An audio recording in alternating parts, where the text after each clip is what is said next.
Hey folks, Jared here, alone in the studio. I am editing the episode hours before release. So in this episode, we discuss the film Superman, and if you've seen the film, you know that it invokes the Palestinian genocide, only with all the proper nouns changed. Now, Will and I do discuss this in our conversation, but I felt I didn't say enough.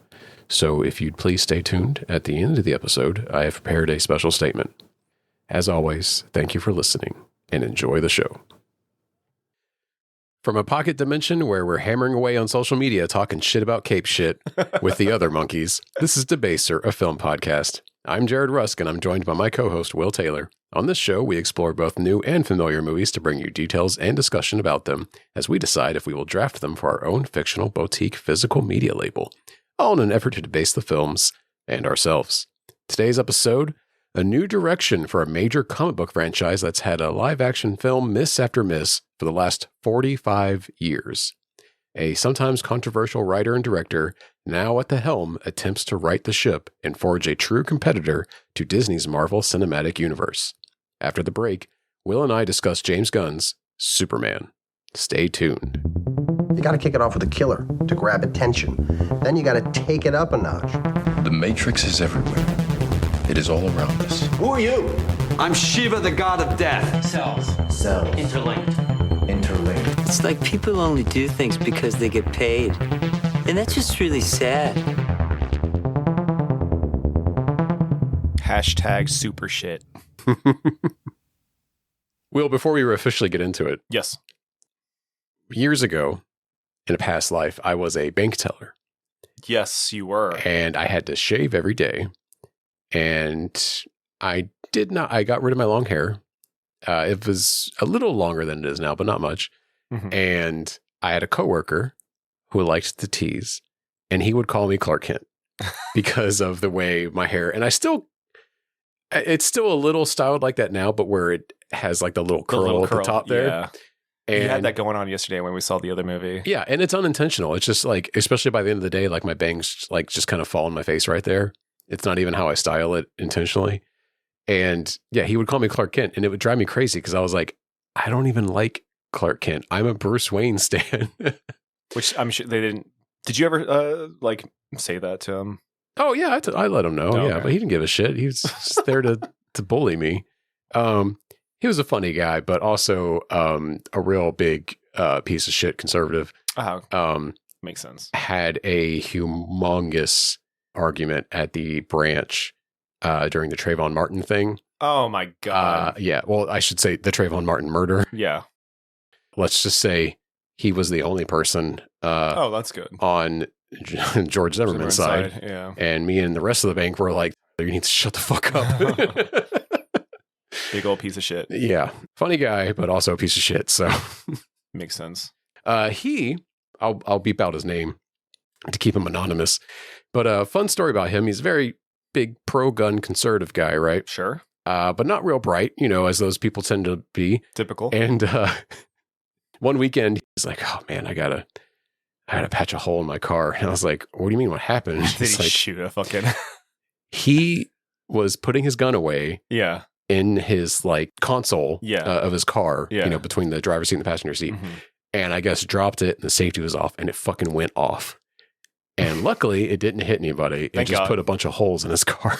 Jeez. Oh, it went off multiple times? No, it went off the one time, but it like went through multiple things, okay, like yeah. it put a hole in the console, put a hole in the floorboard, Yeah.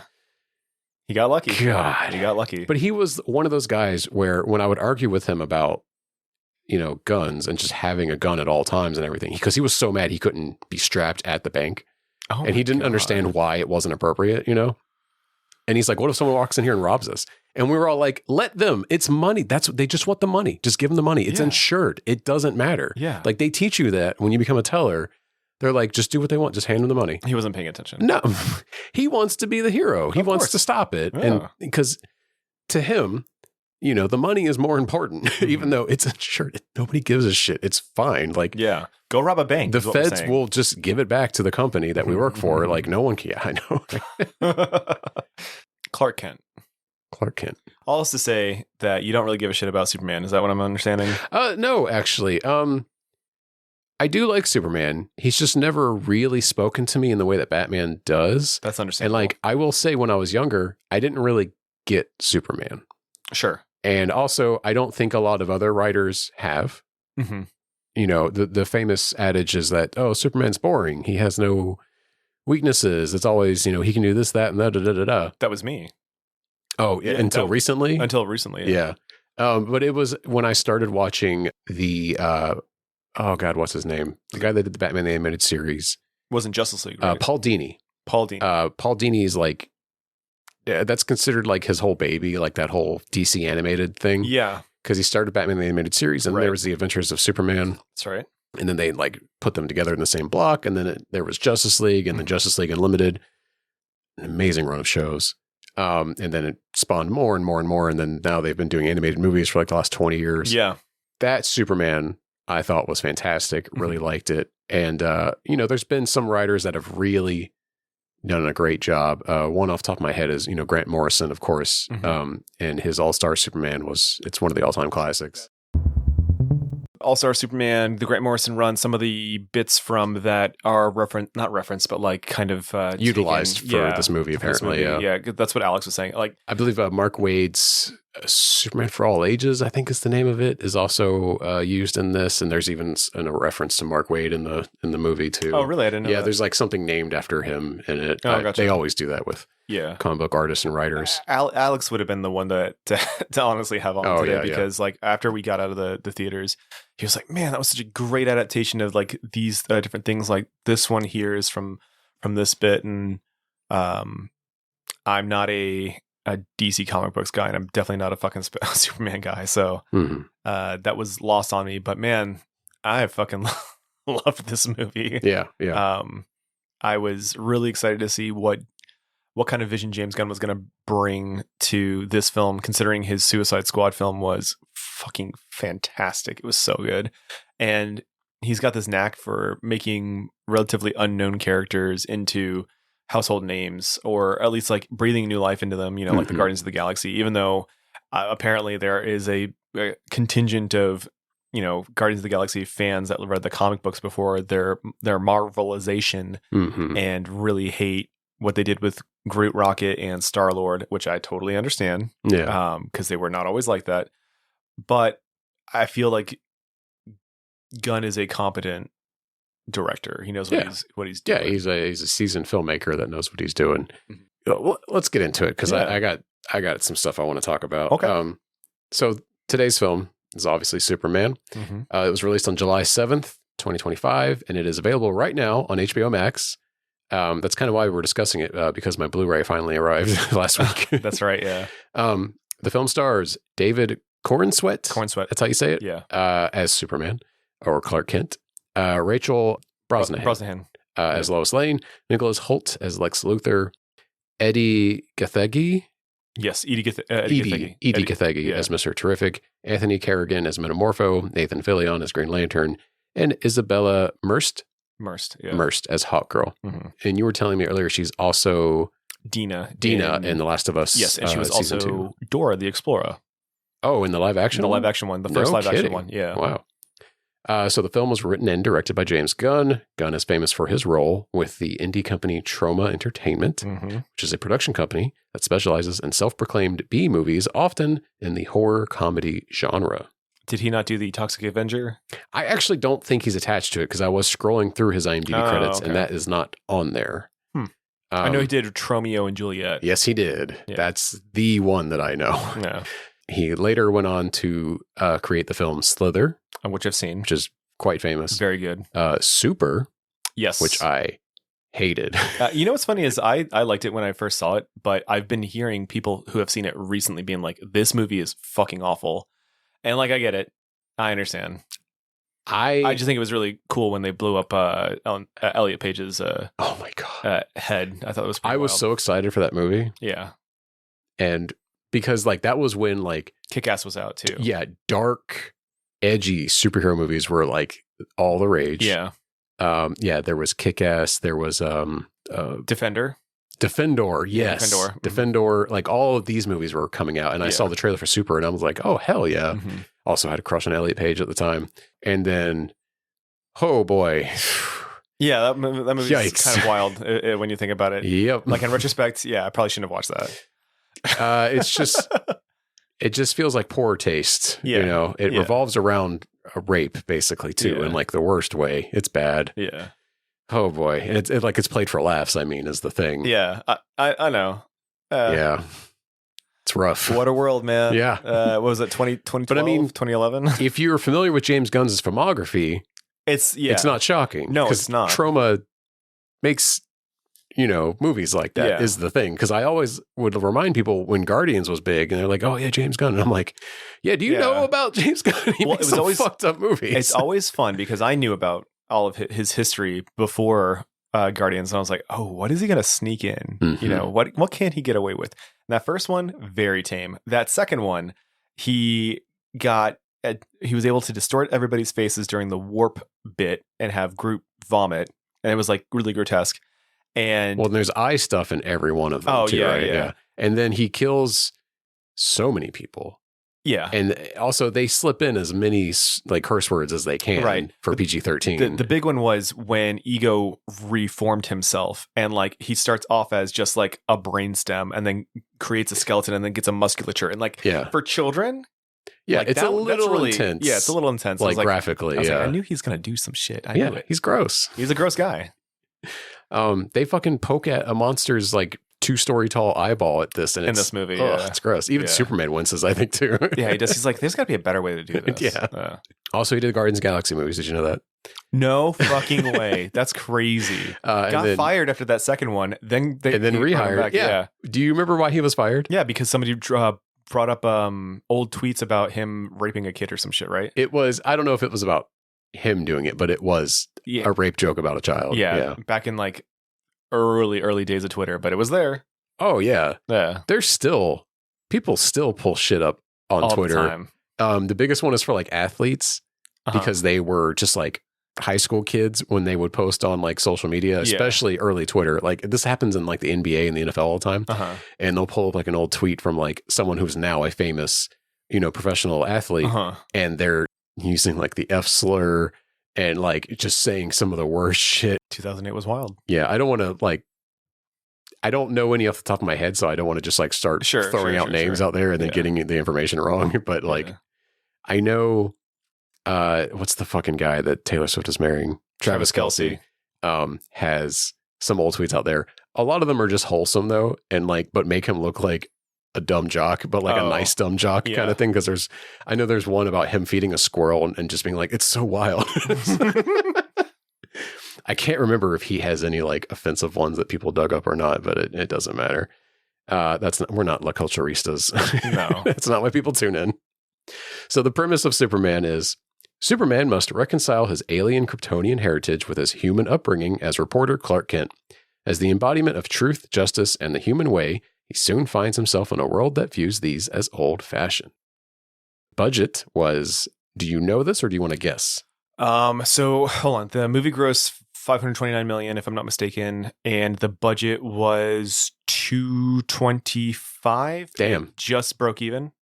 Budget's $225 to the number. Yeah, and I have $615 million. Oh, that might be international though. I didn't actually double check that. It is international. Okay, because most of it was grossed domestically. Oh, sure.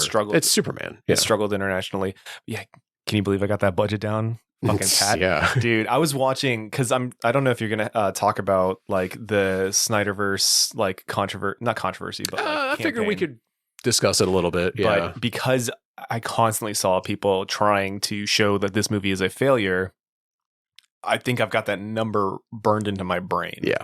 I didn't participate in any of that stuff. I don't post. That's just not something I do, but I definitely like keep tabs on things that I'm interested in, Well, and those, I don't have the numbers in front of me, but I know those Snyder movies, the Superman ones in particular, like Man of Steel and Justice League, did well, but it was because there was nothing else to fucking see when they came out too. You know what I mean? Like they would come out on Christmas, and it's like there was nothing else to take the whole family to. It's like a crowd pleaser. You know what I mean? Yeah. But And they were not good movies. No.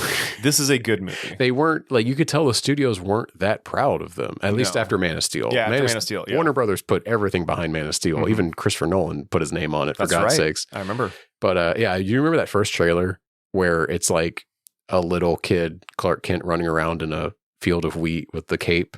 Oh, yeah. And it's just like, wow, they might actually pull this off. Yeah. You know, like that was such a good trailer, man. I know. Anyway. Womp womp. Yeah.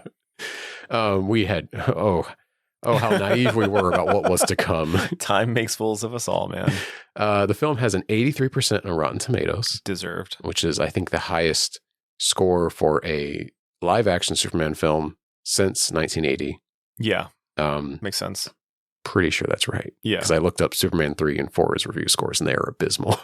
They're not good. And then I know Superman Returns was not well liked. No. And then I don't even need to look up Man of Steel and Justice League. No.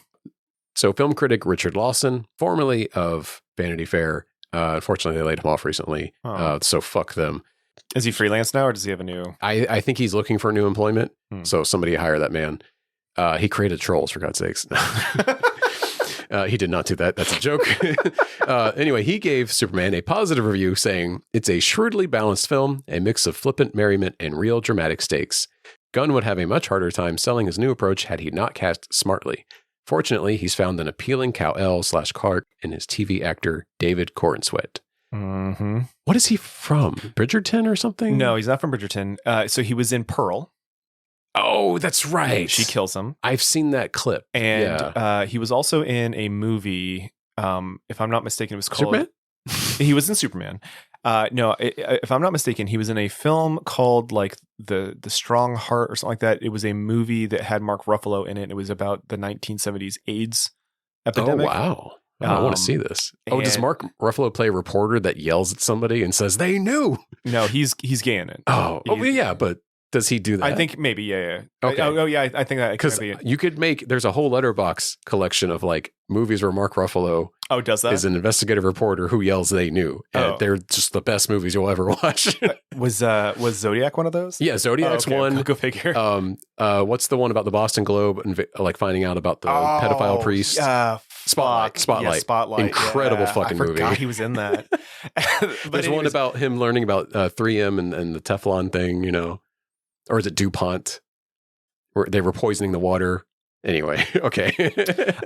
But it has Sheldon from Bazinga. Oh, he's like a lawyer. You sent me this clip today. Yeah, I did. Oh, yeah, I did. I literally sent it to you today. Yes, but I think I'm almost positive that's from the same movie because he's openly gay in that film as well. Yeah. Well, not openly gay, but like he is gay in that film, right? But he's keeping it secret because he's a lawyer, a big time lawyer, right. And he refuses to take on cases trying to sue. Is it the Reagan administration for trying for not doing anything to stop for the AIDS not making crisis? any movement? Yeah. For basically just like not even acknowledging. It's a good movie. Yeah, it is a good movie. I think me and Haley watched it like right before Avengers came out. We were like, "Oh, this guy's the Hulk. Yeah. We should see what he's all about." And it was a really good movie. I wonder what TV shows he's famous for, though, because Richard Lawson refers to him as a TV actor. That I don't know. I just know what movies he's been in, and it's that and Pearl. Is he American or British? He's American. He's American. Okay. Is he? I think he's Jewish, right? I know that's not a nationality. He is. Okay. Yes, and that was a big deal as far as like casting goes. Yeah, because he's our first Jewish Superman, first non what's it called, Gentile. Yeah, right. yeah. But that's especially important for the plot of this film, which we're going to get into, and I will speak about. Yes, because I'm incredibly proud of this movie, even if it doesn't use the proper nouns. But yeah, it's not just that too, but also like the if I'm not mistaken, the creators of Superman were also Jewish. 1,000%. Yeah. The original 100% agree. what was it, the movie, the first set of movies, the Christopher Reeve ones. Richard Donner films.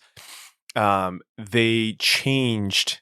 They didn't change, but they kind of made it more about being an American, right, and not being the antithesis to Nazi ideology. Yes, And so that kind of skewed how a lot of us view Superman, because like it used to be truth, justice, in the American way for how many decades too? For a very long time, until if you notice that in the premise, it was very pointed that it's written human way instead of American way, and I really appreciate that about it because he cares about humanity. He does not care about just America. Very pointed in the film, which I applaud. Yeah. I think it's very cool. Mm-hmm.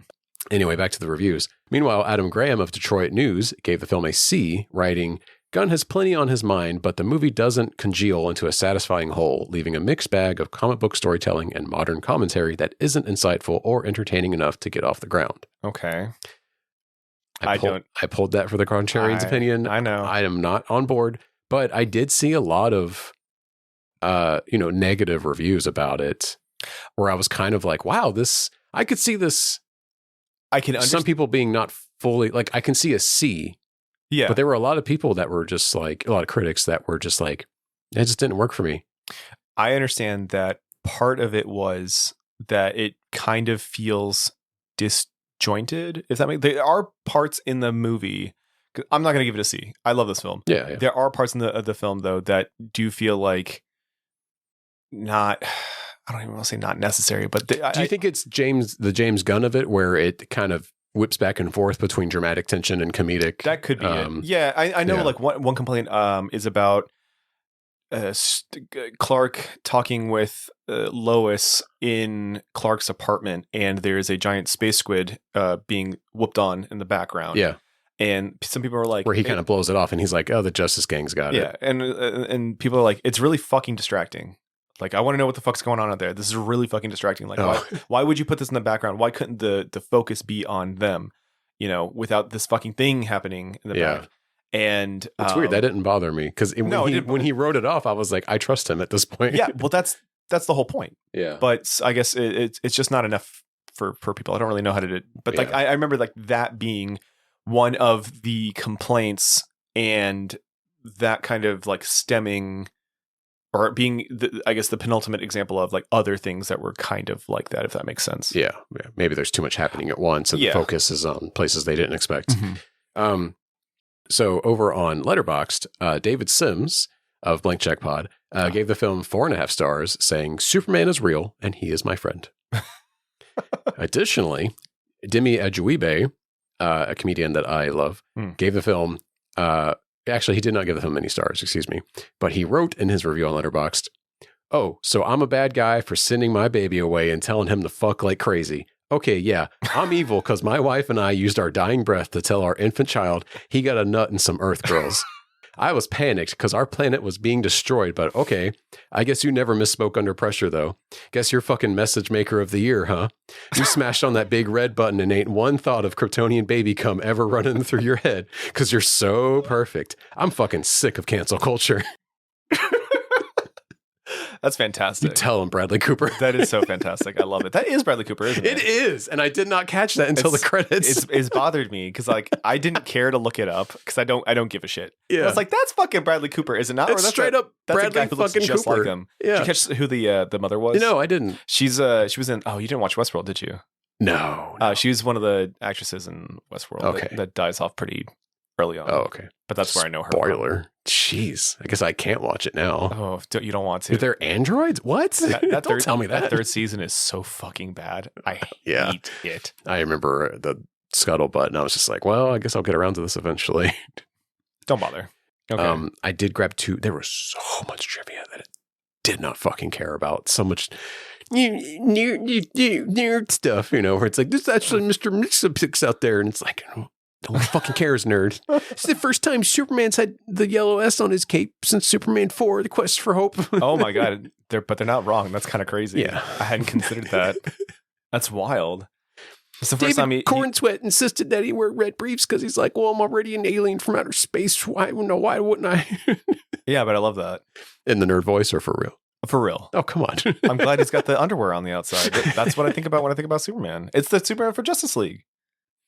From the animated series, he had red panties on. I love that. That's just how that's how he's been since the 40s, but I know, but they distinctively got rid of the panties on. Who's they? Snyder. That's right. Yeah. And that's why it's wrong. We're just going to spend this whole time decision bashing wrong. fucking Snyder. Okay. We should say at the top, What's up? This is not an origin story.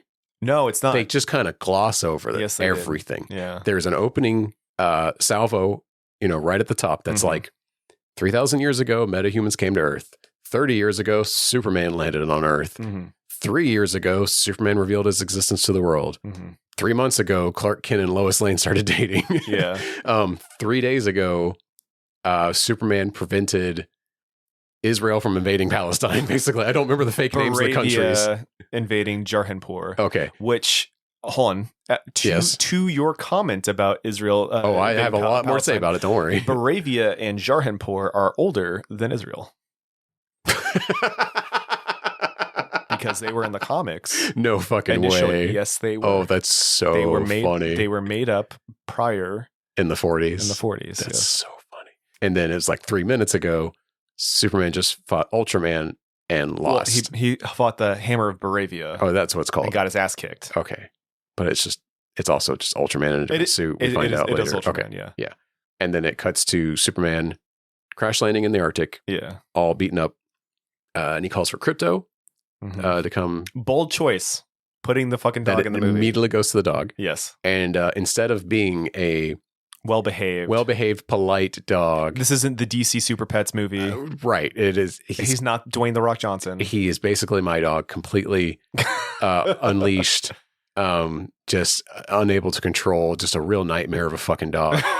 And apparently modeled after James Gunn's own rescue dog too. Yeah. It's actually funny. I've seen the clip of him like showing the Crypto scenes to his dog. Yeah. And his dog like running up to the screen and barking at him and being fucking belligerent over it. Yeah. I feel like that is most people's like situation with their pets now, where they're just like, they have so much anxiety and they're always amped up all the time and you can't do anything about it. And he's trying to get Crypto to drag him off to his Fortress of Solitude so he can like heal himself. Let's not do the beat by beat because who cares? Yeah. And if you do care, just go watch it. I mean, it's on HBO Max right now. Yeah, you can go watch it right now on HBO Max. If you don't have an account, get somebody else's account. Yeah. Log in. They're not going to stop. They're not doing the router thing like Disney Plus has or yet. Netflix. You know what? We actually got around the Netflix one. Recently. That's good. I don't know how we did it. Hey, or if they don't just, ask. Don't ask. I don't know if it's like they just quit doing it or what happened there. But yeah, I know they did for a while because we did lose Netflix for a while. Yeah. But get on that HBO and watch it. Anyway, Superman has a bunch of robots. Yeah, robot caretakers. And one of them is voiced by Alan Tudyk because that's what he does. He voices robots. Inanimate, green screened characters. And has a good repertoire with Superman. You can't show his face anymore. He like ad-libbed some stuff too, I know. Yeah. There was like some back and forth that was ad-libbed. Which Alan is great at. Yes, he is. He's a very charming person. Yeah. I love him. And an important beat we should cover here is he loves to watch the message from his parents that was given to him. Soothes him. And however, it's a partial because it was damaged. They like really burn this into you that like the rest of it was damaged, so we don't know what it says. Yeah. Well, and also shows that he gets his power from the yellow sun. Oh yeah. Which I don't. Was that ever like shown in any of the other Superman films? It had to have been. Sun? I'm pretty sure it's part of Man of Steel. I was like, when was the last time you saw Man of Steel? Because I've seen it twice. When it first came to video. Yeah. I'm pretty sure it's like in every Superman movie though. Okay. I think it even happens in Justice League because that's the one where he dies. Yeah, but it has nothing to do with the sun. Well, to me, in every incarnation of Superman, he gets beat the fuck and then he just flies up out of the atmosphere and then heals and then comes back to Earth and kicks ass. Yeah. He does that in every like major story I can think of. You know what I mean? Like that's just his MO. You can't stop. He does it in Dark Knight Returns for God's sakes, like or was it Dark Knight Strikes Back? I don't know, man. You're the Batman guy. I'm not. I forget. Well, anyways, I think it Strikes Back because I remember he's like fucking Wonder Woman in his cape as he does it too. Anyway. Whoa. Okay. Yeah. Whoa. Anyways, but yeah, they give you like all of the pieces that you need. He gets his ass kicked. He heals from the yellow sun. He cares about his parents, like his real parents. Well, his Kryptonian parents, biological parents. Yeah. And then he goes and he fights against the Hammer of Baravia, and you get this awesome like. He's energetic and ready to fucking go, and he's flying, from the Antarctic back to Metropolis. And it's a really good, like, They've got the score playing. If I'm not mistaken, it's like the original. They or like a do. remix, They reuse the John Williams score. which is fucking awesome. I love that score. It's very bright. Oh yeah, Yeah. I still remember when I was playing like Lego Batman 2 years ago, and it kicks in every time you start to fly as Superman, and it's just like ain't nothing better than this, Nothing man. better than this, dude. Yeah. So importantly, one of Lex Luthor's like lackeys, what's her name? Engineer? No, is she the engineer? Oh, engineer. Yeah, the engineer. Mm-hmm. She breaks into the Fortress of Solitude because she sees Superman go into it and leave. Tries to break into the. Oh, that's right. They come back to it later, and they get in very easily, which we find out later why. We'll get into that. It's Ultraman, and as you said earlier. Well, yeah, but we'll get into why. Oh, okay. Yeah. She is able to pull the message from his parents and like repair it somehow. Because she's got the nanobots. It's nanobots, son. Yeah, exactly. And nanobots. She's like a brilliant person, very smart. She was able to convert the data from Kryptonian to English. Yeah. Lex withdrawals. Lex, we see, is a Elon Musk stand-in. Mm-hmm. He is an egotistical tech billionaire who's like spent the last 3 years like figuring out how to defeat Superman. Mm-hmm. And he's created Ultraman, and who is also the tank of Israel. He's the hammer. The hammer of Israel. Excuse me. Hammer of Arabia. And he's like calling all the shots, by watching with security drones and stuff.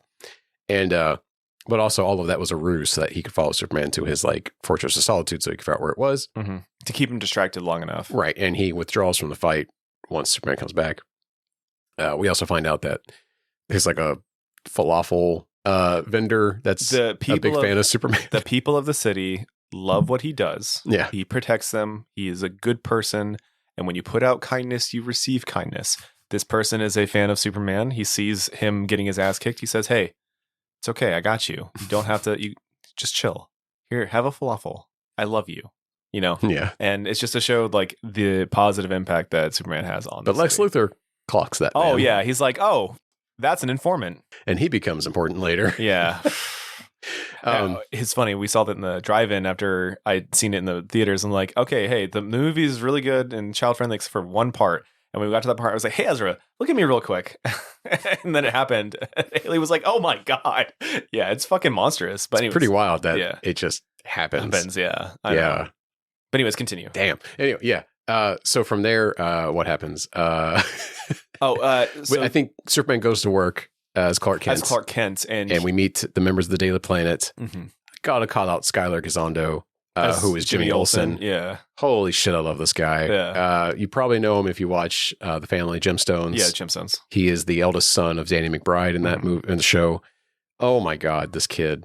He's funny. He's so good. Yeah. He's so charming. Mm-hmm. And what I really like about him is like he's playing Jimmy Olsen, who's kind of like, isn't he like a nerd? Yeah, he's like a dumb kid that just really likes Superman. Yeah. But he's like earnest. Superman's best pal, Jimmy Olsen. You know? But he's just like a dumb kid that follows him around, kind of thing. But in this movie, he's actually like secretly a stud. Yeah, he lays pipe. He's got that hog on it. Yeah, and he's like a really good journalist and shit. Of it, yeah. And you know what? I'm glad that James Gunn was brave enough to keep Jimmy Olsen in the film longer than 2 seconds because they straight cap him in, if I'm not, what was it? It wasn't Man of Steel. It was Batman v Superman. No, not even that. He got cut. He's in the extended version. Oh, he's in the extended? That's only on the physical release. Oh, I didn't even know that. Yeah, he's not in the main feature. That's crazy, dude. And I think even then it's only for like 2 seconds. Yeah, he gets shot. Yeah. Out in the Middle East or whatever. But he's not. Yeah, that's what it is. Yeah. Oh my God, those fucking movies. But I'm glad they keep him in, and he's a good time. But yeah, we meet the crew. We get to understand the Daily Planet crew. Lois Lane, the hot blonde lady, Jimmy Olsen, and the guy from SNL who I love, what is his name? Oh, Beck Bennett. Yeah, he's like a sports guy that bullies Clark. Guy. Yeah, I love him. He's so good. He has like 2 scenes, but they're really funny. Yes, they are. Or 3, I guess, because he's also freaking out in the ship later, which is really good. Seat. Yeah, that's good stuff. Beck Bennett, who is one of our new cohorts, by the way. Him and Kyle Mooney have a podcast. Kyle Mooney! I fucking love Kyle Mooney. I can't get started, but he's the GOAT. I want to be friends with him so bad. I fucking love Kyle Mooney. God damn it, he's the best. All right, continue. Can you? What? Can I what? I don't get You don't get them? their humor. Are you fucking kidding me? No, I don't. I just don't. It's Gen X. It's Gen X humor. Is it? Yes, it is. It's Because aren't they our age? no. They're Gen X. They're Are like you 15 sure? years more than yes, yeah, dude. They're like Hold 10 or on. 15 years older than us. They're absolutely, dude. That is their humor. I gotta look up this. Hold on. Beck Bennett. Oh, he's That's cool. 5 years older than us. Okay, that makes him fucking 40. Yeah. Yeah. Are they Gen X though? They're Gen X. They're late Gen X. I think they're millennial. They're not millennial. No. 84. Millennials 81 to 96. Oh, fuck. I guess they are millennials. Yeah. That's why I was like, they're our age, man. But it's like inspired by grunge, you know, like a lot of their stuff, like one of the best things. Is it? Because they're just... Hold on. It wasn't even one of the skits. It was like one of the pre-recorded bits that they do. It's all Kyle Mooney. And he's like, I would be a really good class president because I would make the school districts change so my girlfriend could come here. And then like it would be like monster trucks and like skate vids and shit. And the guy's wearing like Jinko jeans and he's doing like skate tricks and shit. And be like, if you vote for class president, we won't listen to stupid music. Our bell would be Nirvana, you know, or some. And I find that hilarious. I think he's funny as fuck. Okay. Is their humor just 90s references though? Sure, whatever. Because like that's why I don't get it. Because I'm like, yeah, I knew a guy like this, but it's not. Where's the joke? You know, that is the joke. The 90s are a joke, Jared. Our childhoods are fucking jokes. But it's just such a joke that they're selling it back to us, Jared. It's just references. God, don't fucking. Oh my God, it's not the. I'd have to go back and rewatch all their stuff. I've been really thinking about this a lot because they've been promoting their new podcast. I think they're heavily, funny. They're funny guys. And I don't get the bit. Even their show is called like We Don't Know What This Is or something. I don't want to promote it, but it's something like where they couldn't come up with a bit or a premise. And so that's the bit.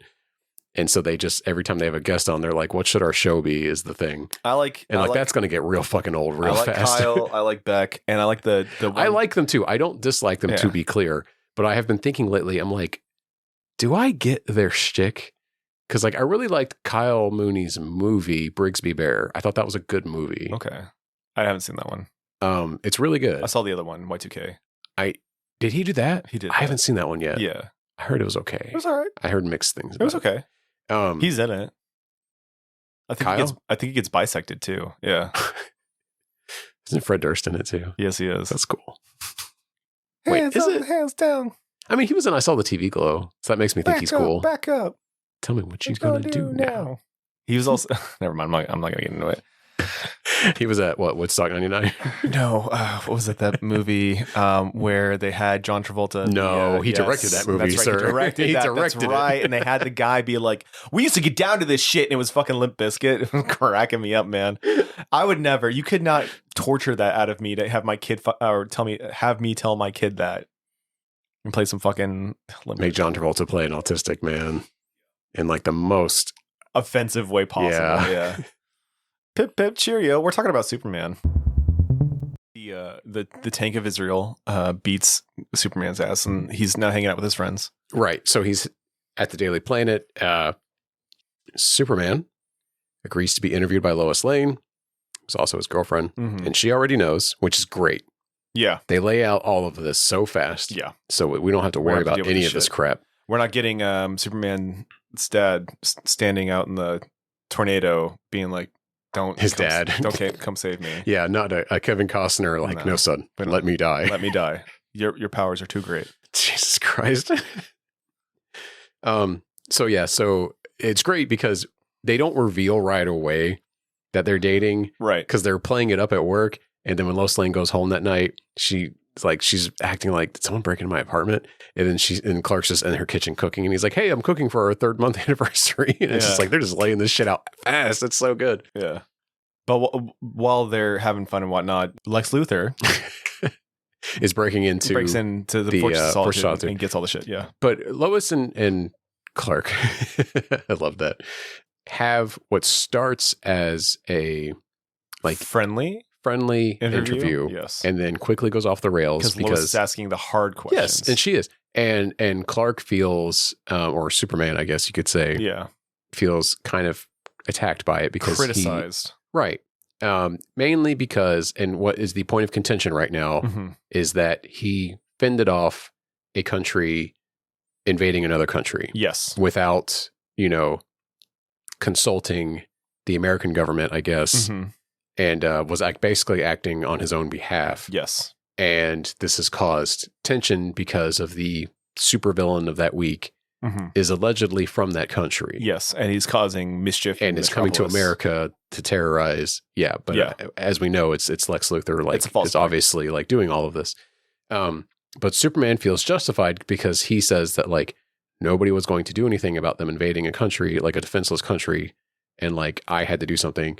Lois Lane like comes back with like some very interesting like real world inspired details, saying like, well, like the government of that country is our ally. Well, no, it's not even. Oh, well, yeah, the invading country. Yes, but the country that's being invaded has human rights violations or whatever. Right, like they're not even like the government that runs it is evil and kind of like she's inferring this kind of stuff. And he's like, even if so, their people don't deserve this. Yeah. Like they can't just, we can't just roll over and let other countries do this sort of thing. Yeah. Like I was saving people's lives. Yeah, the best part about that whole thing was like he's so exasperated. Yeah.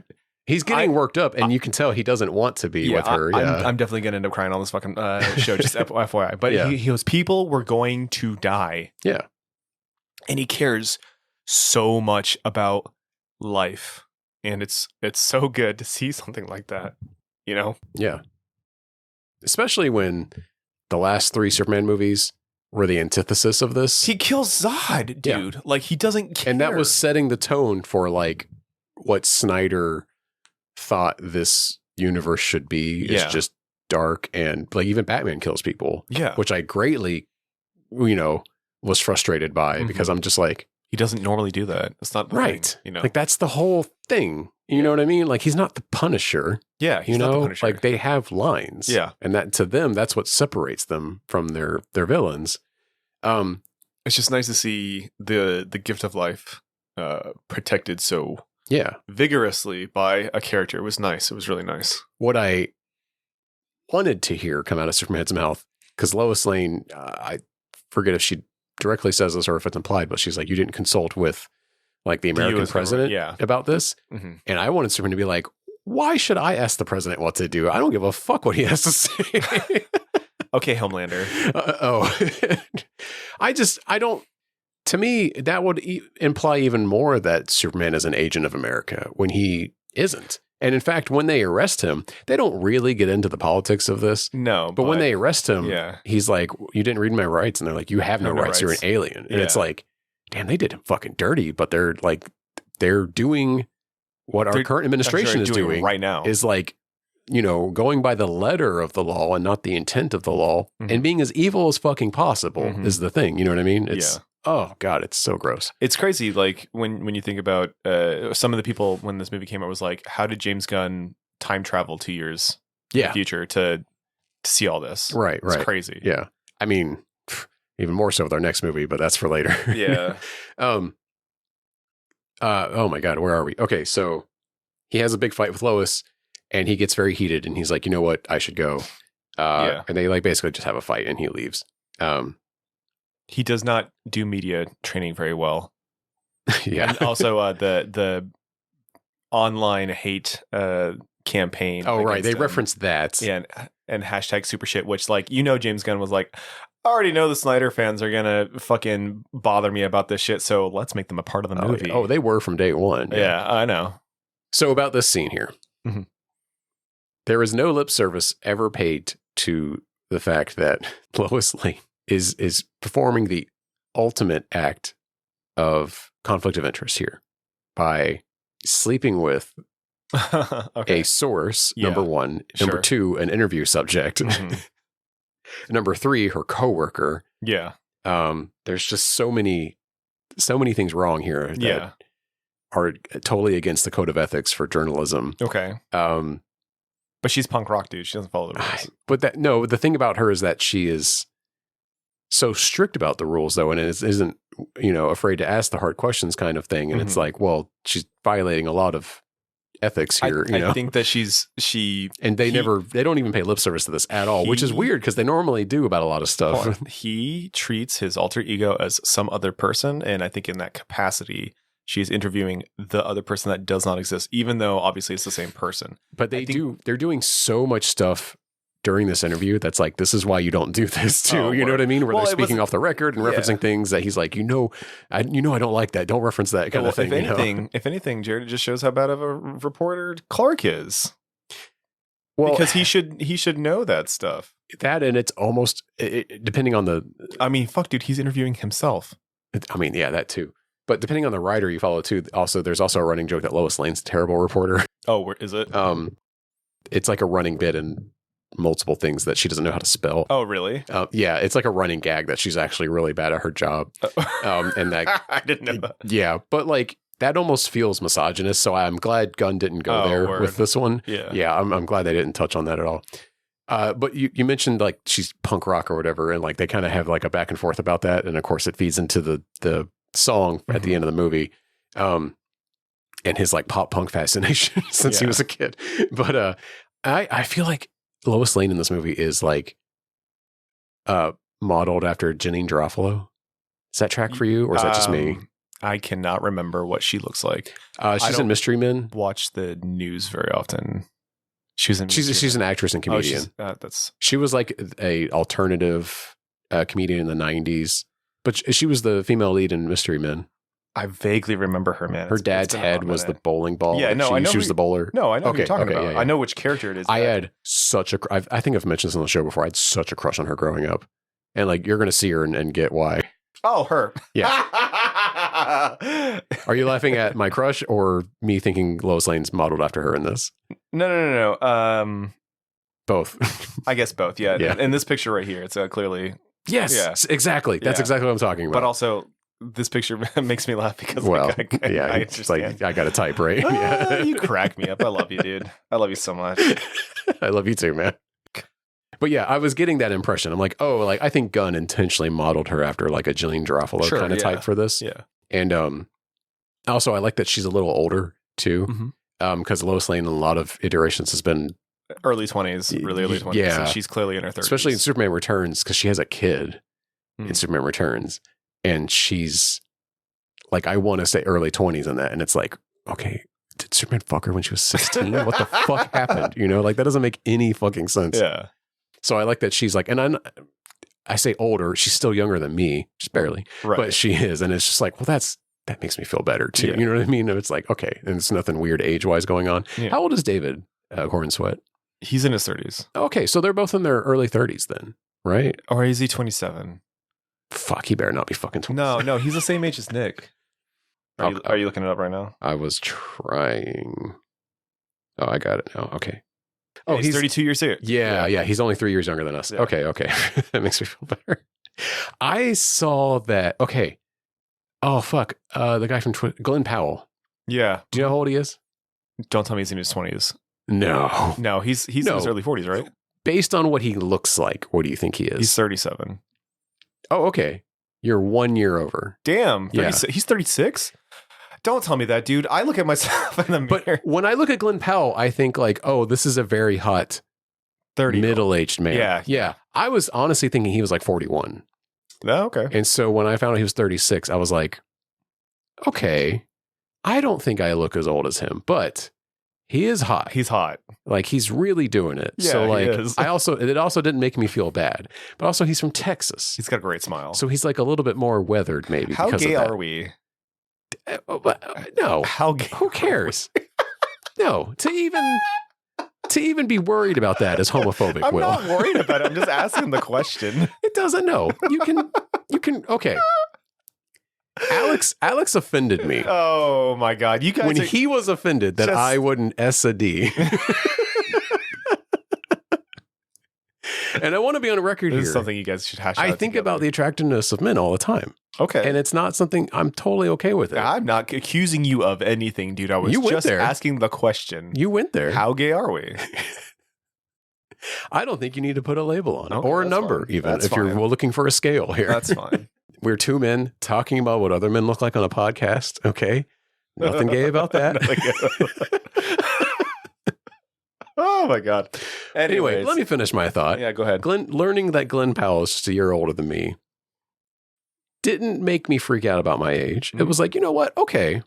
Because I've recently noticed I don't think of myself as 27 anymore. Yeah. Because for a long time I did. Even in like the early 30s. Yeah, exactly. Yeah. No, because when I was like 33, especially, I remember thinking like in my head, I just like, hey, I'm 27. And I go, oh, fuck, no, I'm in my 30s. Yeah. You know, and it just kind of hit you for a second. Yeah. You know? No, I know the feeling. Yeah. But now that I'm 35, I'll be 36 in like a few months. I'm comfortable with it. I'm like, okay, I think I look pretty good for my age. Yeah. I'm not upset about it. You know what I mean? Look at a picture of your dad when in his 30s. That's a really good point. I would love to. I'm going to ask my mom that tomorrow. I've got a photo of my dad when he was 37. Yeah. He looks, I love you, Dad. He looks like shit. He looks like shit. And I might not have that problem. Okay. Yeah. Yeah. Because my dad's, he dressed better in his 20s, but like he's always looked really good for his age. Oh, okay. Okay. I probably shouldn't say this on the podcast. Never. I'm not going to say it. I'll cut it. But don't forget to cut it. My dad was the dad that like the other moms would walk over and talk to at like when we would go out in public and stuff. Yeah. Oh my God. That's so funny. And like I didn't pick up on it until I was a teenager, you know. That's so funny. Yeah. I love that. Yeah, my dad looked like shit. He's looked like I recently had a lunch with him and like he's in his 60s now and he looks decent, fine, but like old. Yeah, he's old now. Yeah. But my dad for me looked like he did from 35 to 50. Yeah. They like dog shit, like run down at all times. And I know I don't think your dad has ever taken care of himself. No, is the other thing. Yeah, he hasn't. He's never had any time to do that. Yeah. So, yeah. Womp womp. And he works out in the sun all the time. Yeah. And I'm sure he drinks, right? No. No. He doesn't drink?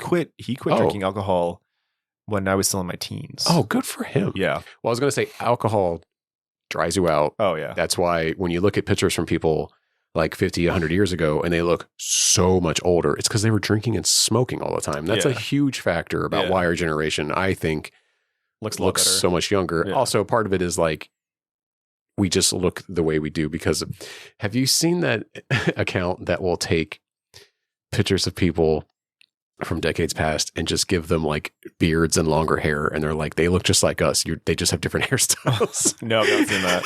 Because it's really good. It is like, that is part of it too. It's the way people style themselves. Yeah. Because like, I think we're older now than like George Costanza and Jerry Seinfeld are for like most of the Seinfeld run. Yeah, he was 20. George Costanza, if I'm not mistaken, was 27. His character was 27. Probably when it started. Yeah, and he was already bald as fuck. Well, no, I mean, he just looked like shit. Yeah, he looked like he was in his 40s. Yeah, but like dressed super well, like George Costanza style icon. Yeah, but yeah, like you look at him and you're like, that's like a 45-year-old, right? Yeah, no, it wasn't. Yeah, I know. Yeah, it's crazy. Yeah, my dad broke his drink fast when I turned 21 just so he could have a beer with his son. Oh, that's sweet. Yeah, and then that was the last time he drank. Good for him. Yeah. Hold on. I do believe that the next conflict is a good representation of one of the reference comics storylines, like because you have Superman fighting the kaiju, but like going out of his way to protect every life, a dog and a squirrel. So and while Luthor and his team are invading the Fortress of Solitude and like hacking the computer and taking his parents' message off of it, and making sure that he does not go back to find the scene, they occupy his time. Right. They unleash like this like little bioengineered monster that Lex has created in Metropolis. Superman's fighting it, not able to figure out like a decent way. He's trying to capture it so that they can study it, is what he says. And so that it does not die. Right. He doesn't want to kill it, and he doesn't want to get other people killed in the process either. Yes. He's trying to minimize damage. Complete opposite of Snyderverse, which I really liked. Very pointed about that. Yes. And then the Justice Gang shows up. Yeah, it's Guy Gardner. Name TBD. Yeah. As they keep pointing out in the movie. Yeah. And it's Guy Gardner, who is a Green Lantern. Yes. Mr. Terrific. Mr. Terrific. Yeah. And Hawk Girl. I was not familiar with Mr. Terrific before this movie. Me either. Hawk Girl I know and love from the Justice League animated series. Exactly. She's a very big character in there. Very, very good character. And then Guy Gardner is like the shitty Green Lantern. Like nobody likes him. He's an asshole. That's the point. Yeah. Like he's become a Red Lantern multiple times as well. Like I didn't know that. I don't know like a lot of Green Lantern lore. I know Batman in like the 70s or 80s knocked him the fuck out though for being a fucking dickhead. Yeah, well that's the thing. So I don't want to go on a tangent. But like the Justice Gang in that Superman run showed up. They were like the new generation of heroes. People were not tired, but like it was boring seeing Superman just like win fights all the time. People were getting bored with watching Superman do his thing. And when these guys showed up, they solved problems with extreme violence. And like Guy Gardner was, I think, the epitome of that. And so Superman in that comic book run, like tries to understand how, like why this is appealing to people and try to figure out a way to come back, solve problems the right way and show people why it's better to do this. Like the violence is not good. It's not good to be violent. It's better to solve our problems in a more productive way. And they kind of showcase that in this scene. That's why I wanted to talk about this scene. I wasn't familiar with that. I wonder if that was like a way for DC or for the Superman writers to like address Superman's own like PR crisis with being like a goody two shoes, like Boy Scout kind of character. Mm-hmm. And people just aren't interested in that. And that's why Snyder wanted to take it in the direction that he did, which had its fans. Yeah. I'm pretty sure this run happened in the 80s, but still. Oh, and that's when comics were getting darker and more violent. Yeah. And I'm sure that sounds like the way for the writers to be like, that's just not what Superman is, kind of thing. That's cool. I like that. But yeah, in the movie, it's definitely like, aren't they owned by like a company? Are they backed by a company or something? Because they don't really get into that. They're owned by Maxwell Lord. Who gets like a quick scene. Yeah, and it's played by James Sean Gunn's Gunn. brother. Yeah, Sean Gunn. Who I know from Gilmore Girls. Yeah. Maxwell Lord, for those who saw Wonder Woman 1984, was the main villain. Oh, yeah, that's played by Pedro Pascal. But I forgot I knew that name. That's right. They changed. Max. Max. Yeah. They changed what happens with Maxwell Lord in that movie, but apparently Maxwell Lord is like a big financier. He buys up a bunch of heroes, but then it becomes a problem because like he's a corpo. And then I can't remember, but does he help fund the Legion of Doom? I can't quite remember. It doesn't matter. That's a little beyond me. Yeah. The more broader DC stuff, I'm a little fuzzy on. Yeah, I don't really know too much, but I know that he's not a good guy. Yeah. He's not good. Yeah. So, but yeah, they're funded by Maxwell. And which is like, I think they're laying groundwork here. A lot of this movie is like they're just laying groundwork, but like not in an annoying way, like a lot of Marvel movies do, where you're like, I guess that's gonna fucking matter in 3 movies from now, Yeah, the Justice Gang, well, Guy Gardner and Hawkgirl and Maxwell Lord do show up in this season of Peacemaker. Oh, cool. Yeah. Oh, good. I'm excited to see Hawkgirl. It's only in the first episode, but still, they are laying groundwork. Yeah. Peacemaker is good. Fantastic. I legitimately enjoyed season 1. I have not seen any of season 2 yet, but I've heard good things. I religiously watch it. Yeah, it's my shit. But anyways, the Justice Gang show up and they brutalize this monster. Well, they're trying to figure out how to hurt it, and they're doing all kinds of violent things. And Superman's trying to pick up around them and stop people from getting crushed. Exactly. Even saves that squirrel, which is cute. I know. I love that. My son was like, "Daddy, when is Superman going to save the squirrel?" I'm like, "I don't know. You need to sit down and fucking watch the movie. I don't even know if you've missed it or not." And then he does it. I'm like, "Look, see?" And he does that because life is sacred, Ezra. Yeah. You need to know that. But anyways, I think the whole group revolves around Mr. Terrific figuring out how things work. And so Hawkgirl and Guy Gardner brutalize the fuck out of this monster and distract it so that Mr. Terrific can kind of figure out he just like analyzes it, and then sends probes inside of it and blows up its stomach. Well, so Superman like it tells him like, hey, it's got a hard exterior, like there's got to be a way to take care of it. And Mr. Terrific's like, yeah, we're not doing that. And Guy Gardner's like crushing this thing's eyeball, and it's disgusting. Superman, he's like, there has to be a better way to do this. And then when they kill it, you can see he's like supremely disappointed, but as they are celebrating killing the kaiju, they realize the crowd around them isn't excited because there's a giant TV behind them. And Lex Luthor has already like taken his Kryptonian parents' message and repaired it and is broadcasting it on TV on a TV show hosted by Michael Ian Black, which I think he's playing like a Fox News guy or something. He's Tucker Carlson. He's a Tucker Carlson. Yeah. Yeah, that was who I was getting from that. Yeah. And apparently, so the first half of the message, which we see, is them saying like, Kal-El, we love you more than heaven itself. We're sending you to Earth to be its servant. And apparently, now that the second half has been decrypted, it says, do you remember it better than me? You probably do because you've seen it more. It's like, be a benevolent ruler, take many wives, and... Yeah, have a harem. Yeah. They literally use the word harem. Yeah. Yeah. Well, it's been translated. I understand, but I think the wording of that is very pointed. Oh, yeah. Because I think it's Muslim coded is the thing. Oh shit, I hadn't considered that. Yes. Yeah. Okay. When I originally saw this movie and I saw that part happening, I was like, I really can't trust what Lex is saying. But then there is a scene shortly after that. There's like multiple times where they're like, is it real? And they're like, oh yeah, it's not fake. Eddie Gafigi, I guess, or Mr. Terrific's runs like a diagnostic on it. It's like, yeah, it checks. Like this isn't doctored. James Gunn has also confirmed in interviews that like it's 100% real. Well, because this is another comic book run. There's another storyline where, the other half of the message is repaired, and sure as shit, his parents are saying to him like, rule over this planet as a benevolent, like with a firm but soft hand or whatever, strong but firm hand, whatever it is, and he has to deal with the fallout of that because like this shakes his foundation, I don't know which one that is. Alex can answer that. I'm sure we're gonna get like a bunch of fucking not angry messages, but yeah, guys. I can't find the full thing right now. That's okay. But no big deal. Basically, yeah, it's implying that like you should rule over the people of Earth and take many wives in your harem. Babies, and people are revolted by this message, and Superman included because he was like, I didn't know. That was their intention, kind of thing. This is not who I am. Yeah, and fucking Lex Luthor. But people start taunting him later, like, "Oh, you want a harem, Superman? What the fuck?" Guy Gardner says, "Like, he's like, hold on, you got a harem right now?" Because it sounds like he's like chastising, but also like, interested, yeah. But I love the words that they had Nicholas Hoult say. Like he groomed us. Like, how can you explain all the good deeds he's been doing for all these years? It's like he's not helping us; he's grooming us. It's so fucking good. It's a lot of current day. Speak, not lingo, words, that are in the lexicon.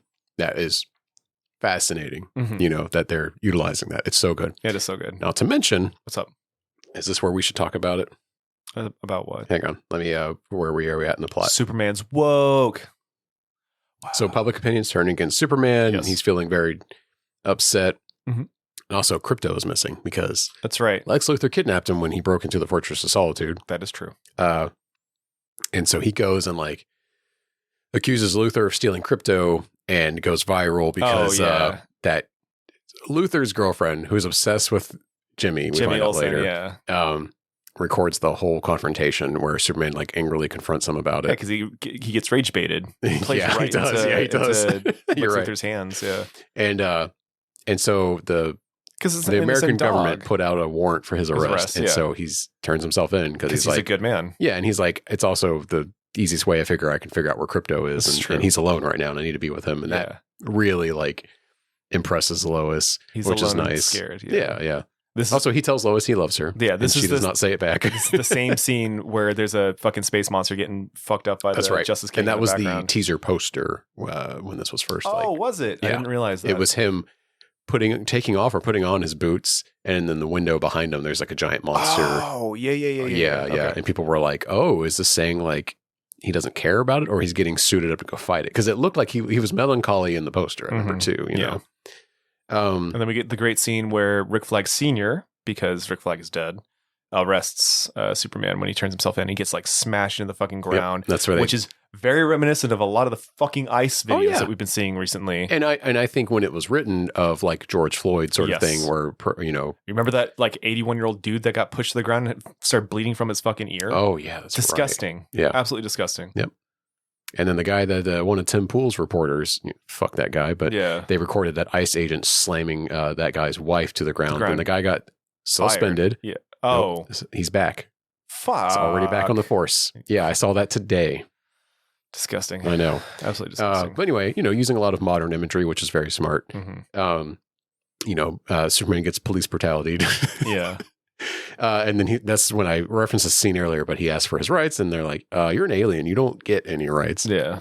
And so they ship him off to Lex Luthor's like beach compound, which has a pocket dimension portal. Yeah. And he goes into Lex Luthor's like pocket dimension prison, where it's a bunch of cubes where he locks up anybody, even people he's just paid to lock up for other people. Yeah. Including like an ex-girlfriend that wrote a blog about him. Some guy who accosted him on the street. Yeah. Yeah. And he also has Metamorpho locked up and Metamorpho's baby. Is that Metamorpho or is that Element Man? It's Metamorpho. Okay. Yeah. Never mind. You're good. I know that because that's what he's listed as in the cast. I'm sorry. I don't know. I don't know. Yeah. I don't know him that well. Yeah. I've seen him in the cartoon, but he's like not prominent in my knowledge. Yeah, I gotcha. But that's important because Lex Luthor uses him to turn into kryptonite to keep Superman weak in his jail cell. Mm-hmm. And they've got his kid in an opposite jail cell with a hired goon who's ready to blow that baby's brains out. Yeah. It's fucking gross. And Superman immediately is like, is that your son? I can free him. And he's like, don't fucking talk to me. Like, just stop. And he's like giving him fucking space cancer. Yeah. It's also, you said earlier that was Anthony Carrigan, right? That's who I thought it was when I was watching it. Yeah, hold on. Is that in my notes? It's Soho Hank. It is. Yeah. Yeah.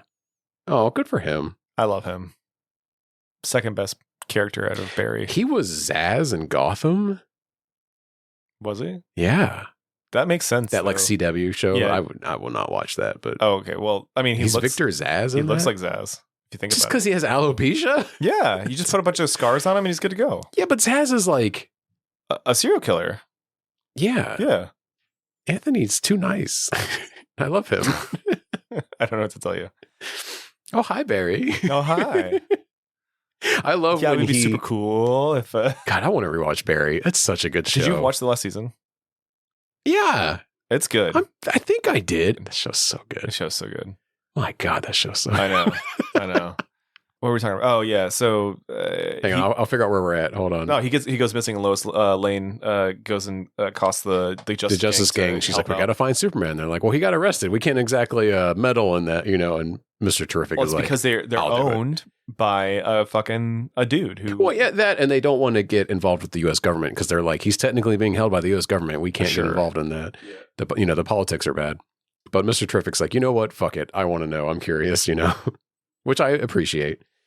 And he's the only member of the Justice League or Justice Gang that you can tell that's like, this is bad. Yeah. We got to fix this kind of thing, Well, yeah, he understands the stakes because like they can't always be everywhere, and Superman is like he's unstoppable. Yeah. He's a force of good, and also he's definitely like a spectrum coded type character. Okay, so Lex Luthor's girlfriend, Eve. Yeah. She's secretly still in love with Jimmy Olsen, and she has been sending him selfies the whole movie, right? Yes.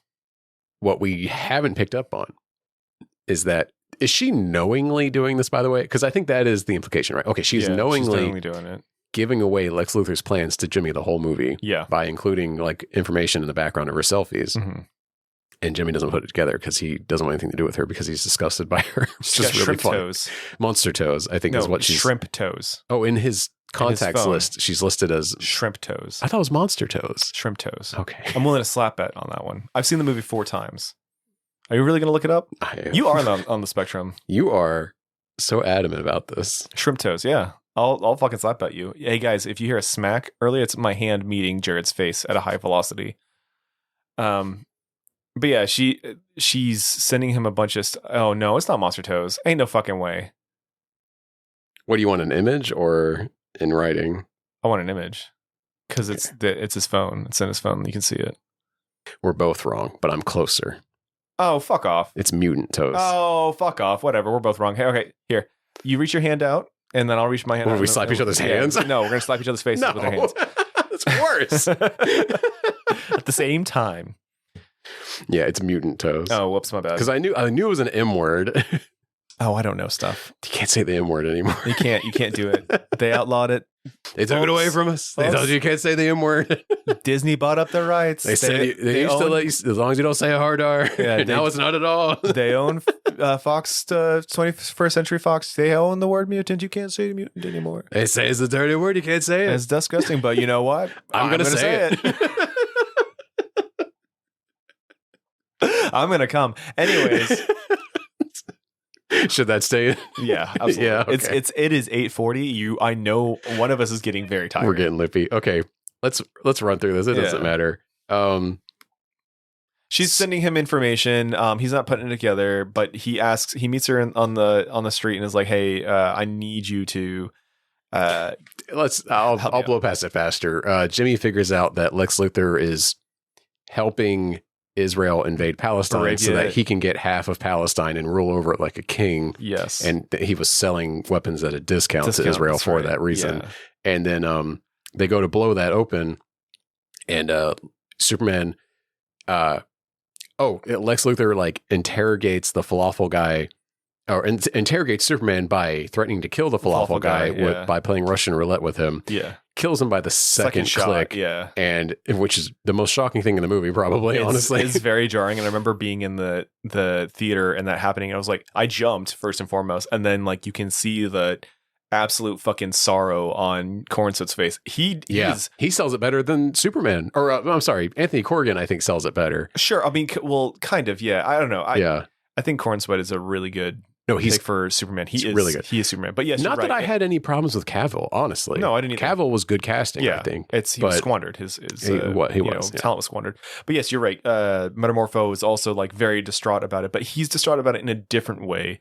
Whereas Superman is upset because life is sacred, and he just watched the one thing that he always tries to defend get taken in front of him, especially for a guy who did nothing wrong, and his big sin was selling Superman a fucking falafel. What really kills me too about that guy is before he gets shot, he's like Superman. He's like, don't tell him anything. I don't have a family. I'm like, oh my God, that's horrible. It's horrible. But he knows what's going to happen. And he's like, he doesn't want Superman to break and tell him anything. Yeah. But I think Kerrigan's character. I was going to say Metamorpho, I think, is also just like, he was so innocent. Why did he do that? And so that's what it takes for him to be like, all right, Superman, I'm getting you out of here. Yeah. It's so cool. The scene where he literally creates the fucking sun in his hands to supercharge Superman is cool as fuck. Like that was he's kind of freaking out because he's like, I don't think I can do this. And he's like, well, wait a minute. It's just hydrogen. And he just starts like adding all the elements. And he's like, oh, wait, I can. It's great. It's really fucking cool. But Superman has like his big breakout. And also Lois and Mr. Terrific show up on the beach. Also just broken in, but they're not able to go anywhere further than the portal. Yeah, that was a cool action sequence. Yeah. But Superman like saves the baby. Yes, and is constantly holding him afloat while fighting off hordes of dudes. Goons, yeah. Getting pushed towards a black hole. Yep. Him and Crypto. Oh yeah, that black hole scene's great. Yeah. But him, Metamorpho, and Crypto and the baby all get out okay. Yep. They Clark and Lois go back to his human parents' house in Kansas or whatever. Mm-hmm. I don't know if it's still in Kansas in this, but somewhere in the Midwest. And he recuperates, and Lois sees his childhood bedroom and is like, oh, he does like the mighty crab tones. Crab joys. Crab joys, yeah. Which is like in like a Gunn universe like band now, I guess. It's across multiple properties now. Oh, is it really? Yeah, apparently. It shows up. They show up a few times now in different things. Yeah, they were in the Peacemaker. But I thought it was just a joke on the Mighty Boss Tones. Because he's naming a bunch of bands that he likes, and he says the POD, which technically is a real band. Yeah, he POD, said, right? In the Crab Joys. And then there was another one I don't think is real, but it sounded like a real band. Yeah. I forget what it was now. It doesn't matter. Anyway, Clark is upset, and he's like, I think he's sitting on the porch with his dad, and he's just like, I just can't believe what my parents like said and what they wanted for me. Like, that's just so, I can't believe that. And his dad like breaks it down with him, and he's like, hey man, parents aren't perfect. Yeah. Like, we just give our kids the tools that we can, and then we set them out there to do their own crazy stuff. Mm-hmm. I'm paraphrasing, but I think that's what I remember. Yeah. It's a really sweet. It is. It's a really nice scene. Something else I like too is like Ma and Pa Kent in this are a lot simpler Yes. than they have been in other iterations. Yeah. Like there's the first scene we see them, they're calling Clark on a cell phone and they're like barely know how to use it, which is cute, you know? Yeah. But they're like yelling over it, like, "Hi, Clark." Tell Clark I said hi. He says hi. He's like, "Yeah, I heard him." Yeah. But yeah, the scene with his dad is really nice, and And obviously it's exactly what he needs to hear. Yeah. I mean, every guy wants to hear their dad say that they're proud of him. Oh yeah. Yeah. His dad tears up when he tells him like he's so damn proud of him, you know. I And cried in the theaters. yeah, Dude. it's great. It's I cry a every very single time good I see it. Yeah, it's a really good moment. And it's what Clark needs to hear because he found out that his birth parents are like, you know, had different ideals than he does, you know? Yeah. But the people who raised him raised him the right way. And he never says that, you know, like he doesn't have to state it, obviously. Yeah. But you know, with the scene at the end, obviously it's Anyway, so is this when he flies back to? This is when the war has started. Israel's invading Palestine again. Yes. And he's going to go deal with that because he sees it on TV. Then Mr. Terrific calls him and says, "Hey, that pocket dimension portal that Lex Luthor has is fucked up because Lex Luthor blew it up. And yeah, it's ripping a hole that's currently destroying Metropolis and is about to destroy the whole Earth if we don't stop it. It's going to split the Earth in half." And so he's like, "I need you here now. Otherwise, nothing else is going to matter." Mm-hmm. So Superman goes to deal with that. And then we cut back to the war where the invasion's happening. Yeah. And there's a bunch of kids like holding a flag. So there's like a standoff with like a bunch of troops. And I keep saying Israel and Palestine because I don't remember the fake names, but Moravia it's and so War. Clearly Israel and Palestine. Yeah. I want to be very clear about this. It's a bunch of guys with tanks and APCs and modern tech versus farmers with like axes and machetes. And yeah. They're all poor looking and they're not organized. Right. And then like a bunch of kids like throw together like a little flag with like a yellow thing that says Superman on it. Yeah, S on it. And they're holding it up because they want Superman to come save them. Mm-hmm. And the whole crowd, the whole group of people that are there are chanting Superman. Yeah. I want to be very clear on this. Yeah. And Will, if you don't want me to speak for you, please interject. But this is a pro-Palestinian podcast. Oh, yeah, absolutely. Fuck Israel. Yeah. I mean, I don't think I'm being brave in saying this. I don't have currently doing a genocide. I don't have there is a genocide happening right now. If you're listening to this and you're not aware of it, like, please do some reading. Your tax dollars are going. Your tax dollars are paying for it, unfortunately, is the crazy thing. And there are so many people who try to speak up about this and voice even the smallest amount of dissent, like Miss Rachel, who says like, hey, we need to save the children in Palestine. And then people are trying to cancel her for that. Mm-hmm. All children deserve to grow up and learn and play and all this stuff. All children means every child. Well, I will go a step further.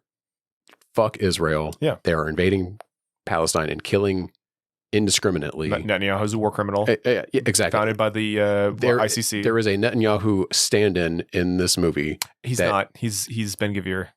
He's who? He's Ben Gvir. Who's that? Ben Gvir was, I want to say, either a PM before Netanyahu, or he was like the head of their defense department. He's been on record saying like the children of Palestinians are tainted with the blood of some sort of religious thing. Like he's a monster. There's multiple people in Israel's government that have said things like that. Netanyahu gave a speech at the UN just like 2 days ago. Yeah. That was basically like, Palestine is a curse upon the world and we need to cleanse it, basically. Yeah. But most of that comes from Ben Gvir. Look him up. Okay, yeah. Google him. I thought he was physically modeled after Boris Johnson. No. He if it's not Ben Gvir, it's another guy. But there is a person who looks just like this actor. He's not Netanyahu though. He's not. I know a lot of people like to say that he is. Whatever. It's fine. And I honestly think that this conflict. I think the most obvious analog though would be Netanyahu. But sure, anyway, yeah, but it's not to bog down. No, you're okay. But it's funny because like this could have been inspired by Russia invading Ukraine, but clearly it's not because like one side is brown and the other side is not. Yeah, they're clearly Arabic. Yeah, and some is the thing. Yeah, and that's what's happening. Yeah. But yeah, the people of Palestine are being indiscriminately killed and invaded, and I just want to be very clear on that. And if you know, if that upsets you to hear, like, I implore you to read up on it because I do feel like popular opinion is finally turning on this slowly, but it's happening. I want you to just watch Miss Rachel interact with Rafa, this little girl. She's 3 years old. Yeah.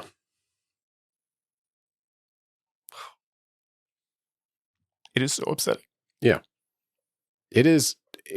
This is the kind of thing where I know this is the thing that like my daughter is going to ask me about in like 10 years. Yeah. And just be like, how did the world let this happen? And I'm just like, honey, We failed them. I don't know. Like, there are atrocities that happen in our lifetime. And that's, yeah. That poor kid is going to grow up without her fucking legs, man. Yeah. It's so upsetting. Yeah. She didn't do anything wrong. The UN is constantly trying to, put any kind of blockade or stop to any of this, or to even punish invading, or to even punish Israel in the slightest bit, or to even just make declarations saying that like, this is a genocide and Israel needs to stop. And who keeps shooting it down every single time, all by themselves too? It's us. It's the United States. Yeah, it's our own country, and the reasons that we are in bed with Israel are there's a lot to say on that, but a lot of it is the military-industrial complex, I think, is the most simplest way to explain it. Sure. Yeah. We make a lot of money off of selling guns. Exactly. And that is, I think that's why that's part of the plot in this movie is like, Luthor stands to make a lot of money off of this and has access to wealth so he can purchase weapons or manufacture weapons and give them to whomever so he can king make. Yeah. Right. And not to mention, it's really fucking weird that they mentioned that Luthor has a stake in some of the land that they're going to take over when they invade it. Yeah, I know. Because much like that Donald Trump was going to build properties in Israel, and Israel is taking over Palestinian land. Yeah, in the Gaza Strip specifically was like at one point part of the peace process. Like that was one of the proposed, peace treaties was like, they could just sell it off. Yeah, it's crazy. I didn't prepare a speech for this, but I just knew I had to of course, say something, But like, James Gunn's a time traveler. How the fuck did he see all this shit coming? It's crazy. This has been happening for the last few years. Oh, no. And ever since October 7th, 2 years ago. This movie has been in production for longer than that. Yeah. But you're absolutely right. I understand. It's just fucking crazy, man. Yeah. Another thing too is like, and I run into this a lot with like boomers, and when you try to talk to them about the actual like politics about this, they're like, well, these people have been fighting each other for thousands of years. I'm like, no, Israel has only existed in your lifetime. What, 1949? It was it was after World War II, so it was in the 40s. I forget what specific year, but yeah, Israel was founded after World War II. Like, this is not an ancient country. Yeah, like it is. It's been around as long as like most of your grandparents, basically. Mm-hmm. It has nothing to do with Judaism. No, I'm sorry, but they try to conflate the two. Exactly, or not to conflate the two. They try to tie the two together, where one means the other, right? And it's just not the case. I say that, I have Jewish family members. There are more Jews in New York than there is in Israel. It's a good point. My brother's Jewish. Yeah, I grew up around that. Superman in this film is Jewish. My brother's grandfather was a Polish Jew that escaped Nazi Germany. Yeah, like. He would be disgusted with what's happening right now. Yep. It's awful. So anyway, yeah. If you're still listening, thank you. I had to. No, I'm sorry to like drag the podcast down, but like it's okay. I was like, I have to fucking. It's mostly. I have to get on a soapbox. It's mostly for us than anything else. I'm sure I'll have something to say about the CHS or whatever the fucking thing when we talk about one battle after another. I was going to say, if this is annoying to you, listener, please don't listen to the next episode, because just skip it. That episode might be 6 hours long. I'm going to tell you right now, because I'm going to be getting on a soap. There are so many things in that movie where I'm like, I need to be doing that. I know. I was literally just a week ago telling Courtney, I'm like, I want to start printing out cards in Spanish that explain to you your rights and what you can do when confronted by the police or ICE, and like numbers that you can call. Because when we were in the Keys, I saw a poster on the street, multiple posters that were like, if you see ice, call this tip line and tell us where you saw them so that we can warn people. Yeah. And I was like, fuck, that's a good idea. That's a really good idea. Yeah. I know. Anyway. That's next week. Yeah. Preview for next week. We're going to be real fucking annoying about an incredible movie that has me so pumped. But yeah, so they're calling out for Superman. And everything's starting to look bleak. You know, it looks like Superman's tanks are rolling in. Yeah. People are getting, And he's, you know, Superman's getting his ass beat by Ultraman and the engineer. Who was revealed to be a clone of him. Superman, and that's why he's just as strong as him. Yeah. Exactly. And that's why he was able to get into the Fortress of Solitude because it's the same DNA. Yep. And Mr. Terrific is using his power or his time to try and close or stop the world splitting apart. And Lex is just, you know, laying into him and telling him like, you're a disgusting alien from, you know, this planet. Why would anybody look up to you and not me? You know, I want the attention that you're taking from me and whatnot. And is just berating him like, you're all brawn and no brains. And then he said brain meets brawn. Yeah. Is specifically the line. Yeah. But then back in Palestine. Well, he says, I called in some friends. Yeah, he's like, you're not going to save them. And he's like, oh, don't worry. I called in some friends. And that's when Green Lantern shows up and saves the kids that are holding up the flag. Mm-hmm. And he's like, Superman's a little busy, kids, but you got an upgrade because he's such an asshole. He's such a piece of shit. But it's really awesome to see, you know, him flipping off fucking Israeli with the middle finger, like Green Lantern hands. So Hawk Girl and Metamorpho show up and save the day and blow up all the Humvees and all the Israeli soldiers. Kill Netanyahu. It's crazy. Literally Hawk Girl kills the Netanyahu stand-in. That was... I can't believe it went there. That was fucking crazy. That was tight. Because he's like, he's holding him up in the sky, and he's like, "You're like Superman. You can't kill me. You can't kill me." Yeah, she's like, "Oh no, I'm not like Superman." It just fucking throws him. Oh, it's so fucking good. Tight. I was like, God damn. Yeah. And then back in Metropolis, Superman's fighting Ultraman, having a real hard go of it because he's basically just fighting his equal, but younger. But Superman has put together that, and I was kind of disappointed he didn't put this together in the very beginning when he's fighting the hammer. Yeah. But Luthor is calling the shots because he has all these like surveillance drones watching the fight, and then he is ordering the moves that Ultraman is using, you know, because he's not very bright. Apparently was like a side effect of the cloning process. He's supposed to be a mix between not Brainiac. What is Bizarro? Bizarro Superman. And obviously he's a clone of Superman, which is... See, that's why I think... So after this fight, he gets tossed in a black hole. Yeah, he's going to come back as Bizarro. I think he's going to be Bizarro. Yeah. I think they're laying the groundwork for that. But anyway, Superman pieces together that Lex is like ordering him how to fight. And so Superman laughs and goes like, brain meets brawn. Yeah. And so he realizes if he disables the security drones... He's going to have an easier... He's not going to be able to fight back very well because he's not going to know how to fight back. Yeah. So that's exactly what happens. He takes care of business, slings him into a fucking black hole.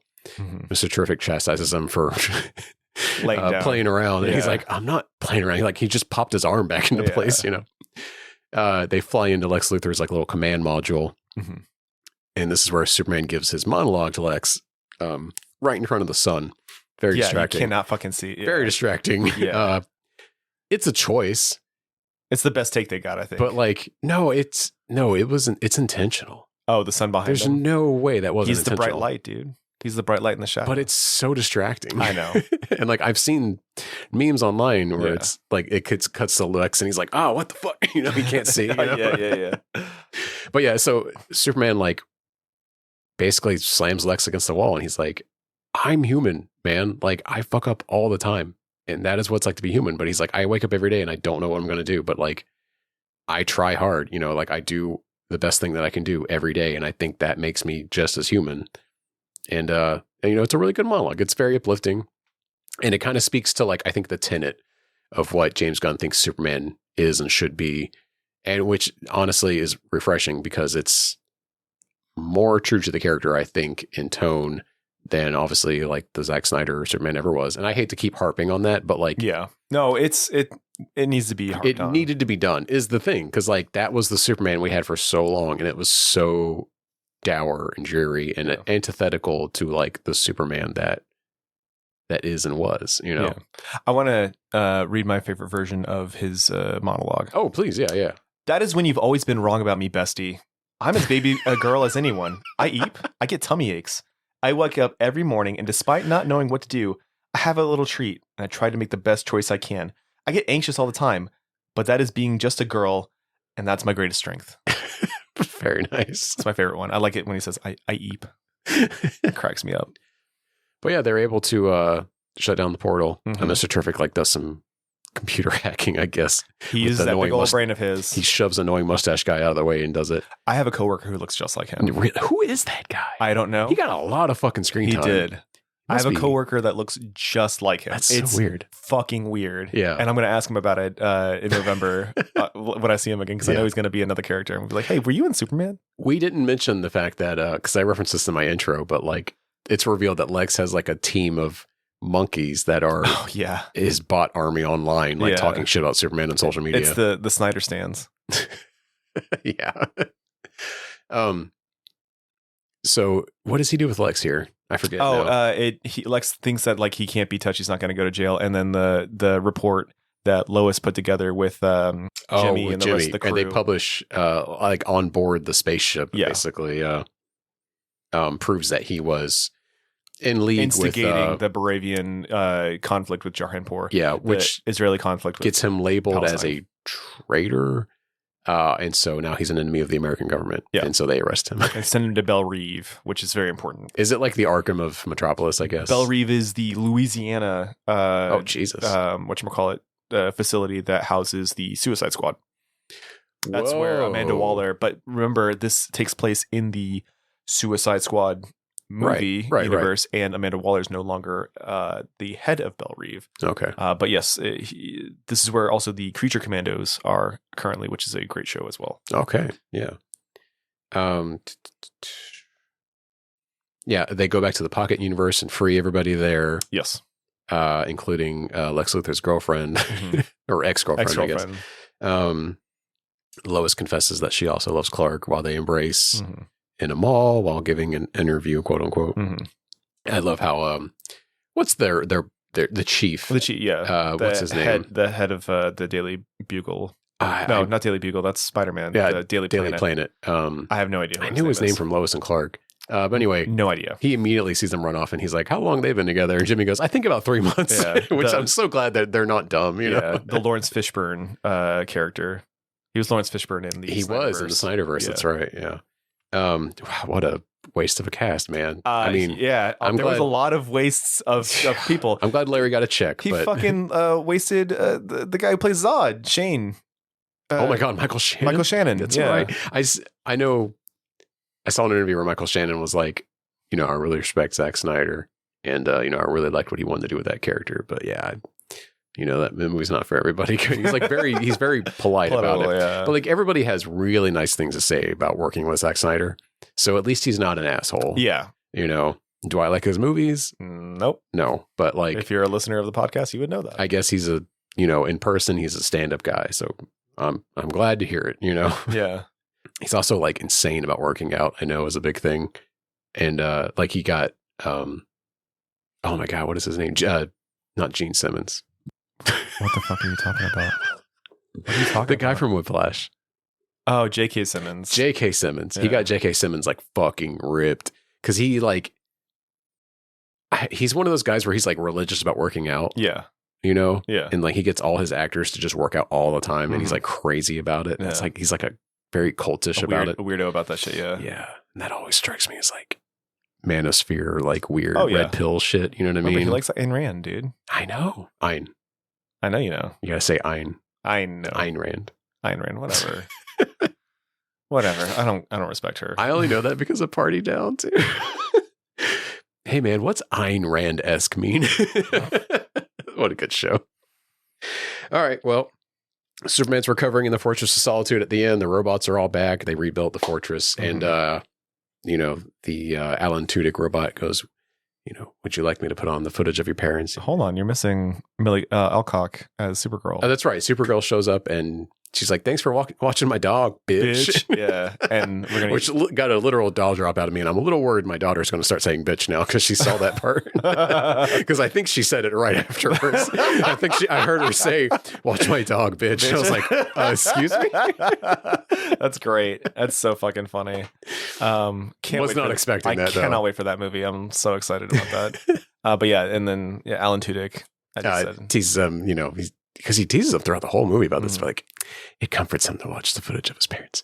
But it's not, Daddy Jor-El and the mom, Mama L. I don't remember.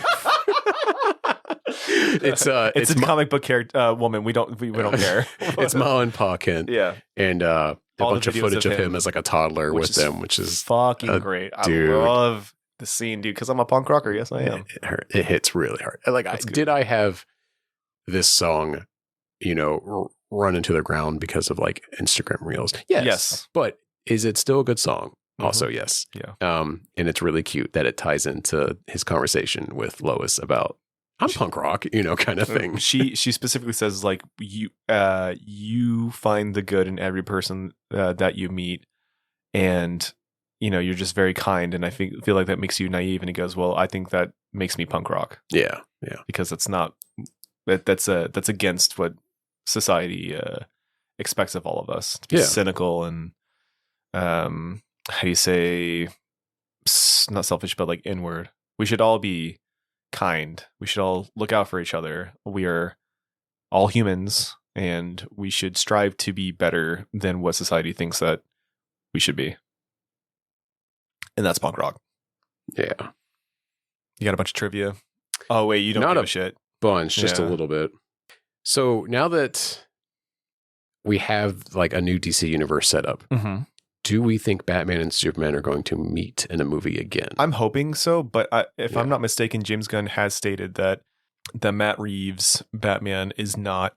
That's not it, right? It's going to be a different one, I guess. Be a different one, which is unfortunate because it would be really cool to see the Matt Reeves, but like he's rooted everything in such realistic thing. Because I mean, I don't know if you watched Penguin, but it's all realism. Nobody has any kind of magic or. That's the thing. Metahuman isn't really a thing, and I don't know if I want it to be in that universe. I don't. Yeah, so I'm totally fine if James Gunn just has a separate Batman. Yeah, it's totally fine.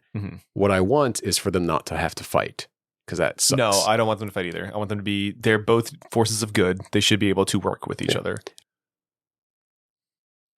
So I've got just a couple pieces of trivia. Sure. I went through a lot of it.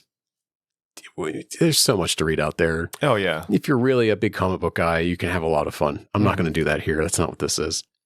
I just grabbed a couple of things I thought was interesting. Yeah. So there was a scene cut early on in the film. Oh, this is where Ultraman punches the dog, right? It's about Crypto, but it's not that. Oh, yeah. They had originally, when Crypto gets the goo on his face, the original cut of that is Ultraman punching the fuck out of him, apparently, and it did not test well. People were like, I did not like that part where the guy punched the fucking dog. Yeah, because they don't show how they get Crypto into the cell or anything. Yeah. Ugh. I'm glad they got that. Yeah. Sorry, this is something else. This is a different one. Okay. And it's kind of on the other end of it. So VFX artist Maddie Erbel said about a scene that was cut from Superman for being too violent involving Crypto. The scene was supposed to take place early in the film while Man of Steel was recuperating from his battle with the Hammer of Boravia, aka Ultraman. Originally, when Crypto was dragging Superman, they passed by several dead abominable snowmen. He explained, Superman says, Crypto, you have got to stop killing abominable snowmen. The scene hit the cutting room floor. I was there. Fans previously wondered where the film's abominable snowmen came from, as they were cut from the film, yet still appeared on various tie-in toys and products. Oh. That's great. And then I think I referenced this when we talked about it, but James Gunn has confirmed that Jor-El and Laura's... It's just Laura? It's not even a weird alien name. It's just Laura? Jor-El and Laura's translated message was real, thus establishing that they indeed sent Kal-El to Earth with the purpose of ruling it. Gunn wanted Superman's desire to be good to be his own choice, not a destiny instilled in him by his parents. This departs from the messianic symbolism in Superman 1978 and Man of Steel 2013. Gunn also confirmed that Kara didn't know about the message. That's Supergirl. Yes. There are comics such as John Byrne's The Man of Steel, in which Kryptonians view humans as inferior. The Adventures of Superman from 2023 also featured warmongering Kryptonians who were killed by Brainiac after deciding to be peaceful. Will, how many stars would you give this movie? Out of 5? We do 5, right? Not 4? Yeah. 4. I'd give this 4. Nice. I love this movie. Literally, dude, when I saw it, I was like, this fucking rules. Yeah. This movie's fucking rules, man. I just love it. Yeah. I think I'm at a 3 and a 5, 3.5. That's fine. Yeah. Yeah. What were your criticisms? There is something off, isn't there? Yeah. And you can't put your finger on it. I wasn't like glued to it the whole time. Yeah. I did have to keep starting and stopping it, but like it also wasn't like it didn't have a big hold on me. You know what I mean? I understand. It felt very comic booky in the way that there's like a lot of characters, a lot of different plots. Well, that's James Gunn. I liked it. Yeah. But yeah, it wasn't Matt Reeves' The Batman. No. Where I'm just like gripped. You want to know what's going on. And like, yes, that movie is 3.5 hours long and it fucking feels like it, but it's so good. It's so good. No, I agree with you. I think it's just what really like carries this one over the finish line for me is the message. I just love how that's love it. Probably the best thing about it too. Mm-hmm. Like it's righting a lot of wrongs. It's setting a new stage, and it's like there was a lot writing on this. Yeah. Oh, 100%. Yeah. It's establishing a new universe, which is annoying to say, but like it handles it well. Yeah. You know what I mean? And like, but I wonder, would it be better if it didn't have all that on its shoulders? You know? Mm-hmm. Maybe the Supergirl movie will be lessened from that burden a little bit. Well, it's going to be different because she's not the same as him. Like, if I'm not mistaken. Yeah, I got that impression. Yeah, well, yeah. But like I never watched there's like a CW show that I think people like. Yeah, I don't know too much about Supergirl. I know that I know Superboy better than her, yeah. She grew up on an asteroid and it was near a red sun. Red suns have it's essentially like intoxicating effects on Kryptonians. Yeah, I think it makes you feel human is the thing. Like you're not superpowered, right? I don't know. I think that's how it works. Well, either way, it's like she spent so much time not in the same environment as Kal-El, so does not have the same strict code as him, and that will make whatever movie they're doing interesting. I know that my comic book person Derek has already said like if you want to watch this movie and you want some references, I think these are like excellent pickups. I couldn't tell you what they recommended to me because I got shit memory. So you gotta write that shit down. Yeah, I know. But I want to give a shout out to Derek. Yeah. I don't know if Derek listens. They do. But good. Yeah. Oh, thank you, I Derek. know, yeah. But yeah, I hung out with Derek at a party recently. Had a great talk about comic books. Ultimate Batman. Absolute Batman, yeah, excuse me. They completely fucking sold me on this Absolute. I was like, I got to go to that store and drop some fucking money now. Well, you know what's funny is because of their suggestion on Absolute Batman, I've been getting a lot more reels for the Absolute universe. Oh, yeah. And the people were talking about like what everybody's dealing with the Martian Manhunter run. If you like cerebral horror, Derek was telling me that, and Derek said Wonder Woman was their favorite.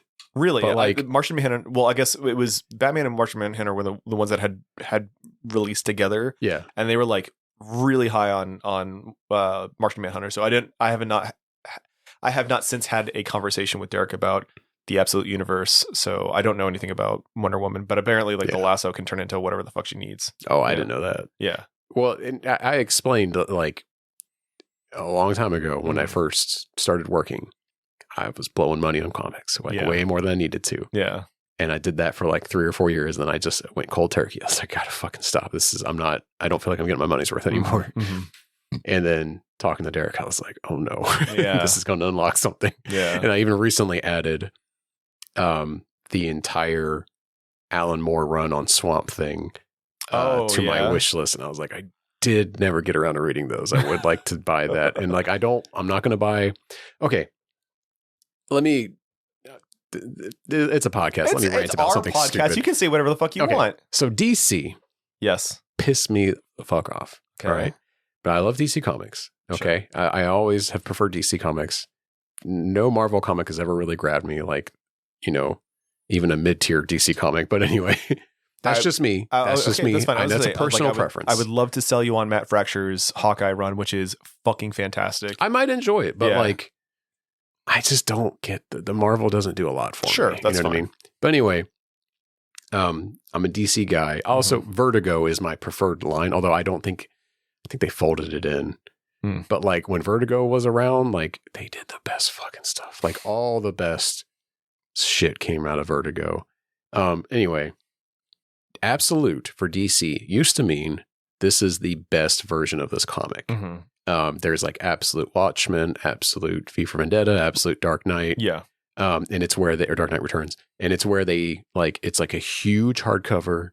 They redo the colors. It's like the nicest coloring. The pages are high quality. Yeah.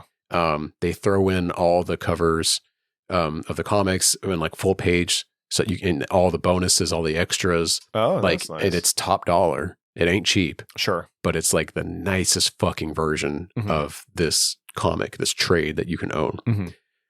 And then now, Absolute means here's our modern day reboot. This is our Ultimates version of these characters. Yeah, I guess Ultimates. Yeah. And I hate that they just reuse the term.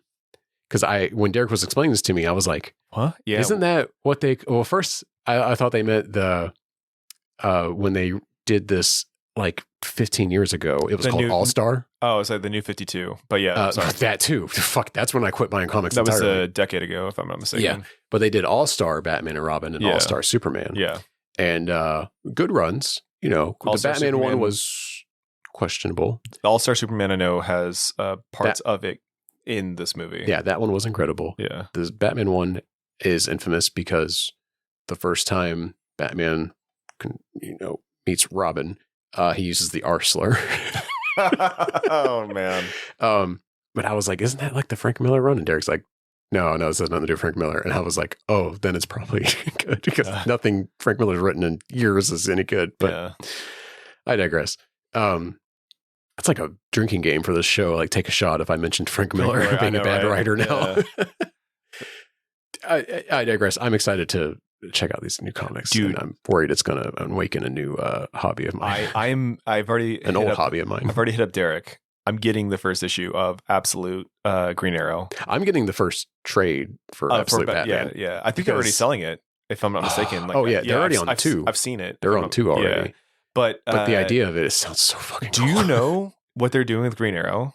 No. He is a Dale Gribble conspiracy theorist, and he's hunting Absolute Jeffrey Epstein.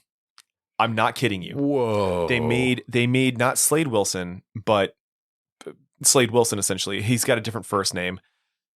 Isn't that Deathstroke? Deathstroke. Or Deathstroke? Deathstroke, okay. Yeah. They're making Deathstroke into Jeffrey Epstein. He is financier. He's a financier who has an island and is stealing kids. Allegedly is a pedophile. Although, according to the FBI, maybe not. There's no evidence. Yeah, there's no evidence that he traffics children at all. Yeah. But yeah, Green Arrow's like, I need, somebody questions him on it. He's like, what, can a man not have hobbies? And I'm like, dude, I already like Hawkeye. So, and I think Green Arrow's cool. Whatever. I like Oliver Quinn. So, I'm so fucking here for it.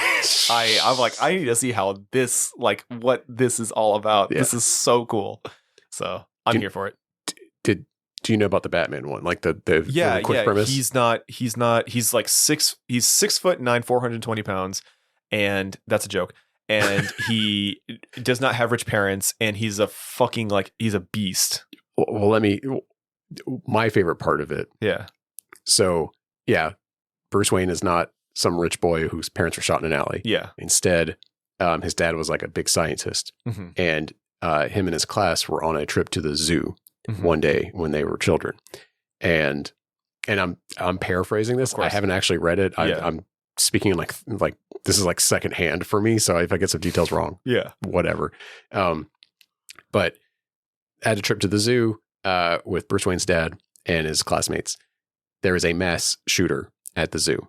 Oh, okay. And in order to protect the kids, Thomas Wayne, the dad, throws Bruce and all of his classmates into the bat exhibit and closes the door and locks them in there and shields them with his body. Oh. And the mass shooter kills Thomas. Yeah. But the kids are saved, but they're all traumatized in the bat exhibit. Yeah, because it smells. Yeah, and people are dying outside the room, obviously. Yeah. And that's what gives Bruce his fear of bats, and obviously he adapts the bat for his thing. And all of his classmates turn their trauma into becoming villains. They are, Joker, Penguin, Two-Face, etc. Oh shit! And so they're all trauma bonded, essentially. Like they were all forged in the same incident. I did not know that part. Isn't that fucking crazy? That is crazy. It's so cool. All I've seen is like the designs for all the villains. Like Bane is like 8 foot tall and just like a wall of muscle. Mr. Freeze is like a cryptid. Killer Croc is like Godzilla. Mm-hmm. Yeah, it's crazy. And like the Joker is like a fucking demon. Like he looks like the Joker on the Joker card with the fucking like tail and everything. Dude, yeah. I can't wait to read this thing. It's fucking wild, dude. I got really excited for Batman White Knight, and like it was a good comic. I'm glad I read it, but and the sequel kind of ruined it for me too. I was like, I just don't. It's almost too modern. Like it's too a little on the nose for like, isn't this cool that we're addressing modern things, you know? But I'm super excited to read Cool. You'll have to tell me how it goes. And if you're getting the trade, I'd love to read it myself. Yeah. Okay. Would you release this on the Debaser label? No. Yeah, it's just not. It's a superhero movie. I mean, if God forbid we cover Avengers Doomsday or some shit, and you ask me the same question, I'm like, no. Yeah, it could be amazing. It doesn't feel apt. Yeah, it could literally blow my fucking dick off, and I'd still be like, no, we're weird. And it's such a mega budget movie too. It's like it doesn't really fit the criteria. I feel Do I like it? Yes, of course I like it. Right. It just doesn't fit that specific criteria. No. Yeah.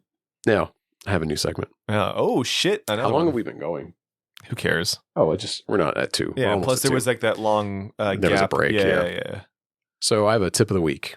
Oh, okay. This evolved from I have ideations to start another show, but like I'm like, when the fuck am I ever gonna have time for that? So let me just do a little bit of this in here. Sure. It's your show. Solo show. And again, when would I have the time? Yeah. So as a gift to you, dear listener, for making it this far in the episode, please allow me to give you some unsolicited advice. And I think this will change your life for the better. If you drive a motor vehicle, please, for the love of God, position your side view mirrors to avoid blind spots. This means angling the mirrors out far enough to see outside of the angle of your rear view mirror, which is the one that's overhead in your cabin. If you angle your mirrors this way, it allows you to see all sides behind and beside your car at all times. And as a benefit, this allows you to avoid bright headlights from the rear pointing at you from 3 different angles. It's also a way to tell that you're doing it right too, because if the car is right behind you, you're only going to be seeing it in your rearview mirror, which you can dim because it has that little latch on the bottom or a button if it's new. So a simple trick to do this every time when you're in your car, and I share a car with my wife, so I'm constantly having to do this every day. Yeah. But when you get in, lean towards each mirror as you're adjusting it so that you're like leaning like almost a foot closer to it than you would be from your standard driving position. And then adjust it and point the mirror until you just see the side of your car. So like on the left-hand side, I lean towards the window. I put my head almost to the window and I position the mirror until I just see the side of the car. And then when I do the right-hand side, I lean over the middle console with my head over the console. And then I turn until I just see the right-hand side of the car. And this means you have no blind spots. So when you change lanes, you just got to look slightly to the left or right and you can see if there's someone in your blind spot. You're going to know where someone is at all times. Yeah. I didn't learn this until a few years ago. They don't teach this in driver's ed, at least here or when I took it. Yeah. It's not in the handbook from what I recall. 20 years ago. I don't think they teach it in most states. This is not a commonly known thing. There are some people listening like, yeah, fucking duh, of course. But I'm telling you, so many people don't do this. Look at so many cars in parking lots. Where are the mirrors pointed? It's directly behind them.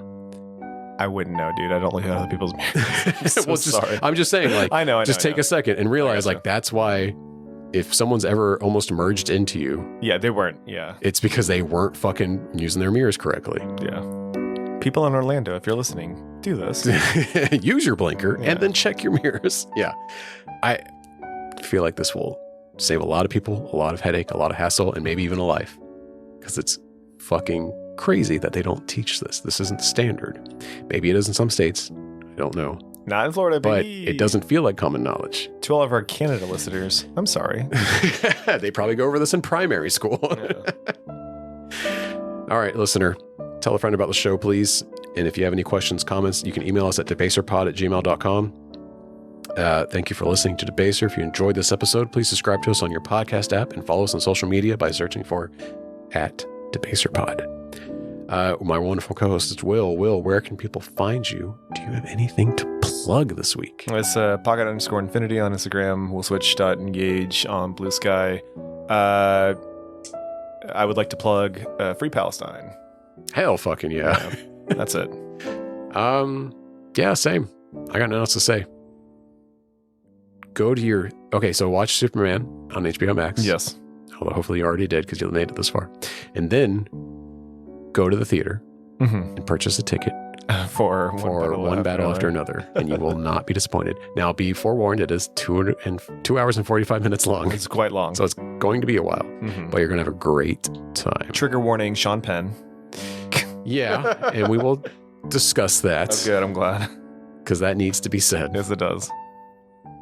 Did you see a picture of him at the Oh, yeah. Looking like Wild E. Coyote's dynamite went off in his face. That man has looked crazy for a minute, That's though. true. That's true. That's what being a raging alcoholic will do to you, too. Yeah. All right. Thank you for listening, everybody. We love you. Goodbye. Goodbye.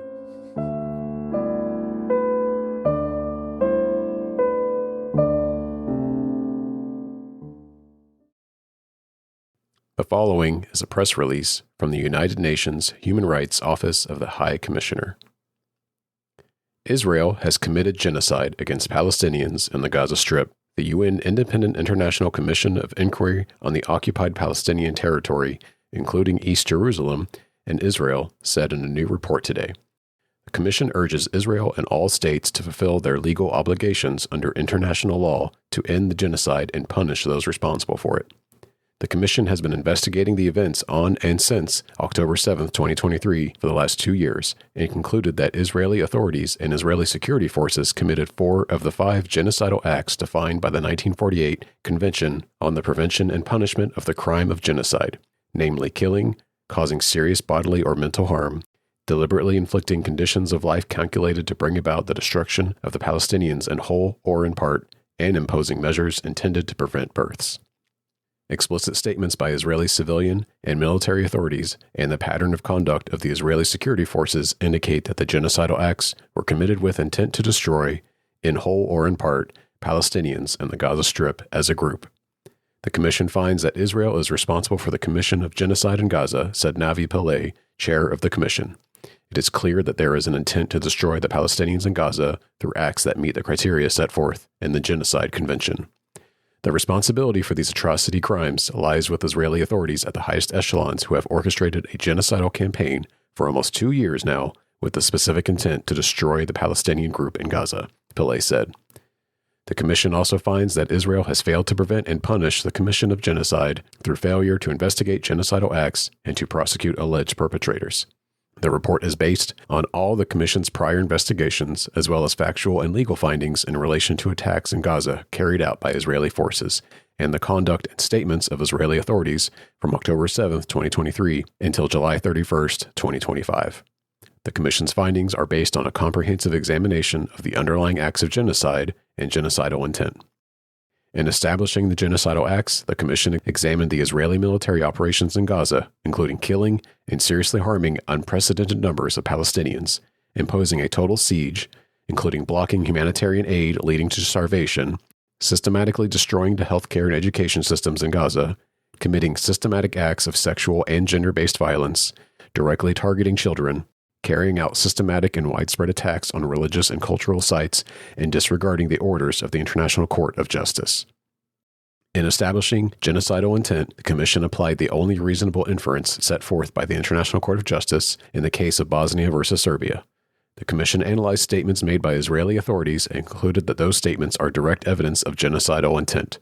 The Commission also analyzed the pattern of conduct of Israeli authorities and the Israeli security forces in Gaza, including imposing starvation and inhumane conditions of life for Palestinians in Gaza, and found that genocidal intent was the only reasonable inference that could be concluded from the nature of their operations.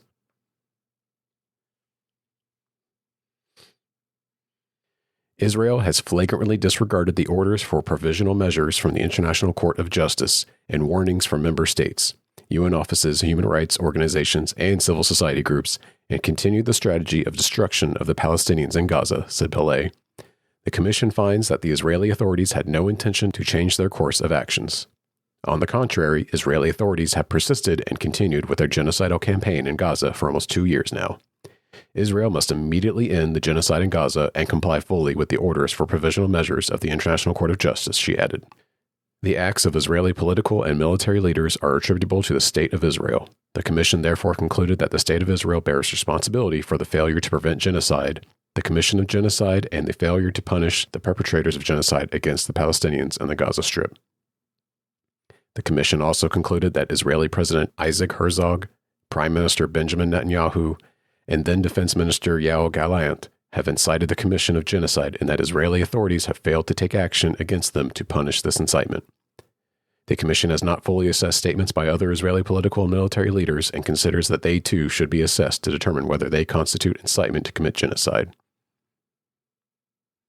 The commission urges the government of Israel to comply immediately with its international legal obligations, including to end the genocide in the Gaza Strip and fully implement the provisional measures orders of the International Court of Justice. Israel must end its policy of starvation, lift the siege, and facilitate and ensure the unimpeded access of humanitarian aid at scale and unhindered access of all United Nations staff, including UNRWA and OHCHR international staff and all recognized international humanitarian agencies delivering and coordinating aid. The Commission calls on Israel to immediately end the activities of the Gaza Humanitarian Foundation. Thank you for listening to Debaser. Stop the genocide and free Palestine.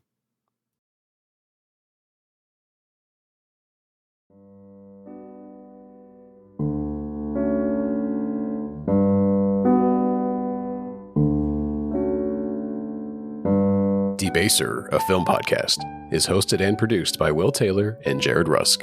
The show is mixed and edited by Jared Rusk. The theme song is also by Jared Rusk. The cover art is by Dog Bites Back on Instagram. Special thanks to Haley and Courtney for their love and understanding. Check out debaserpod.com for links to all of our episodes and to find us on social media like Blue Sky, Instagram, and YouTube. Thank you for listening, and take care of each other.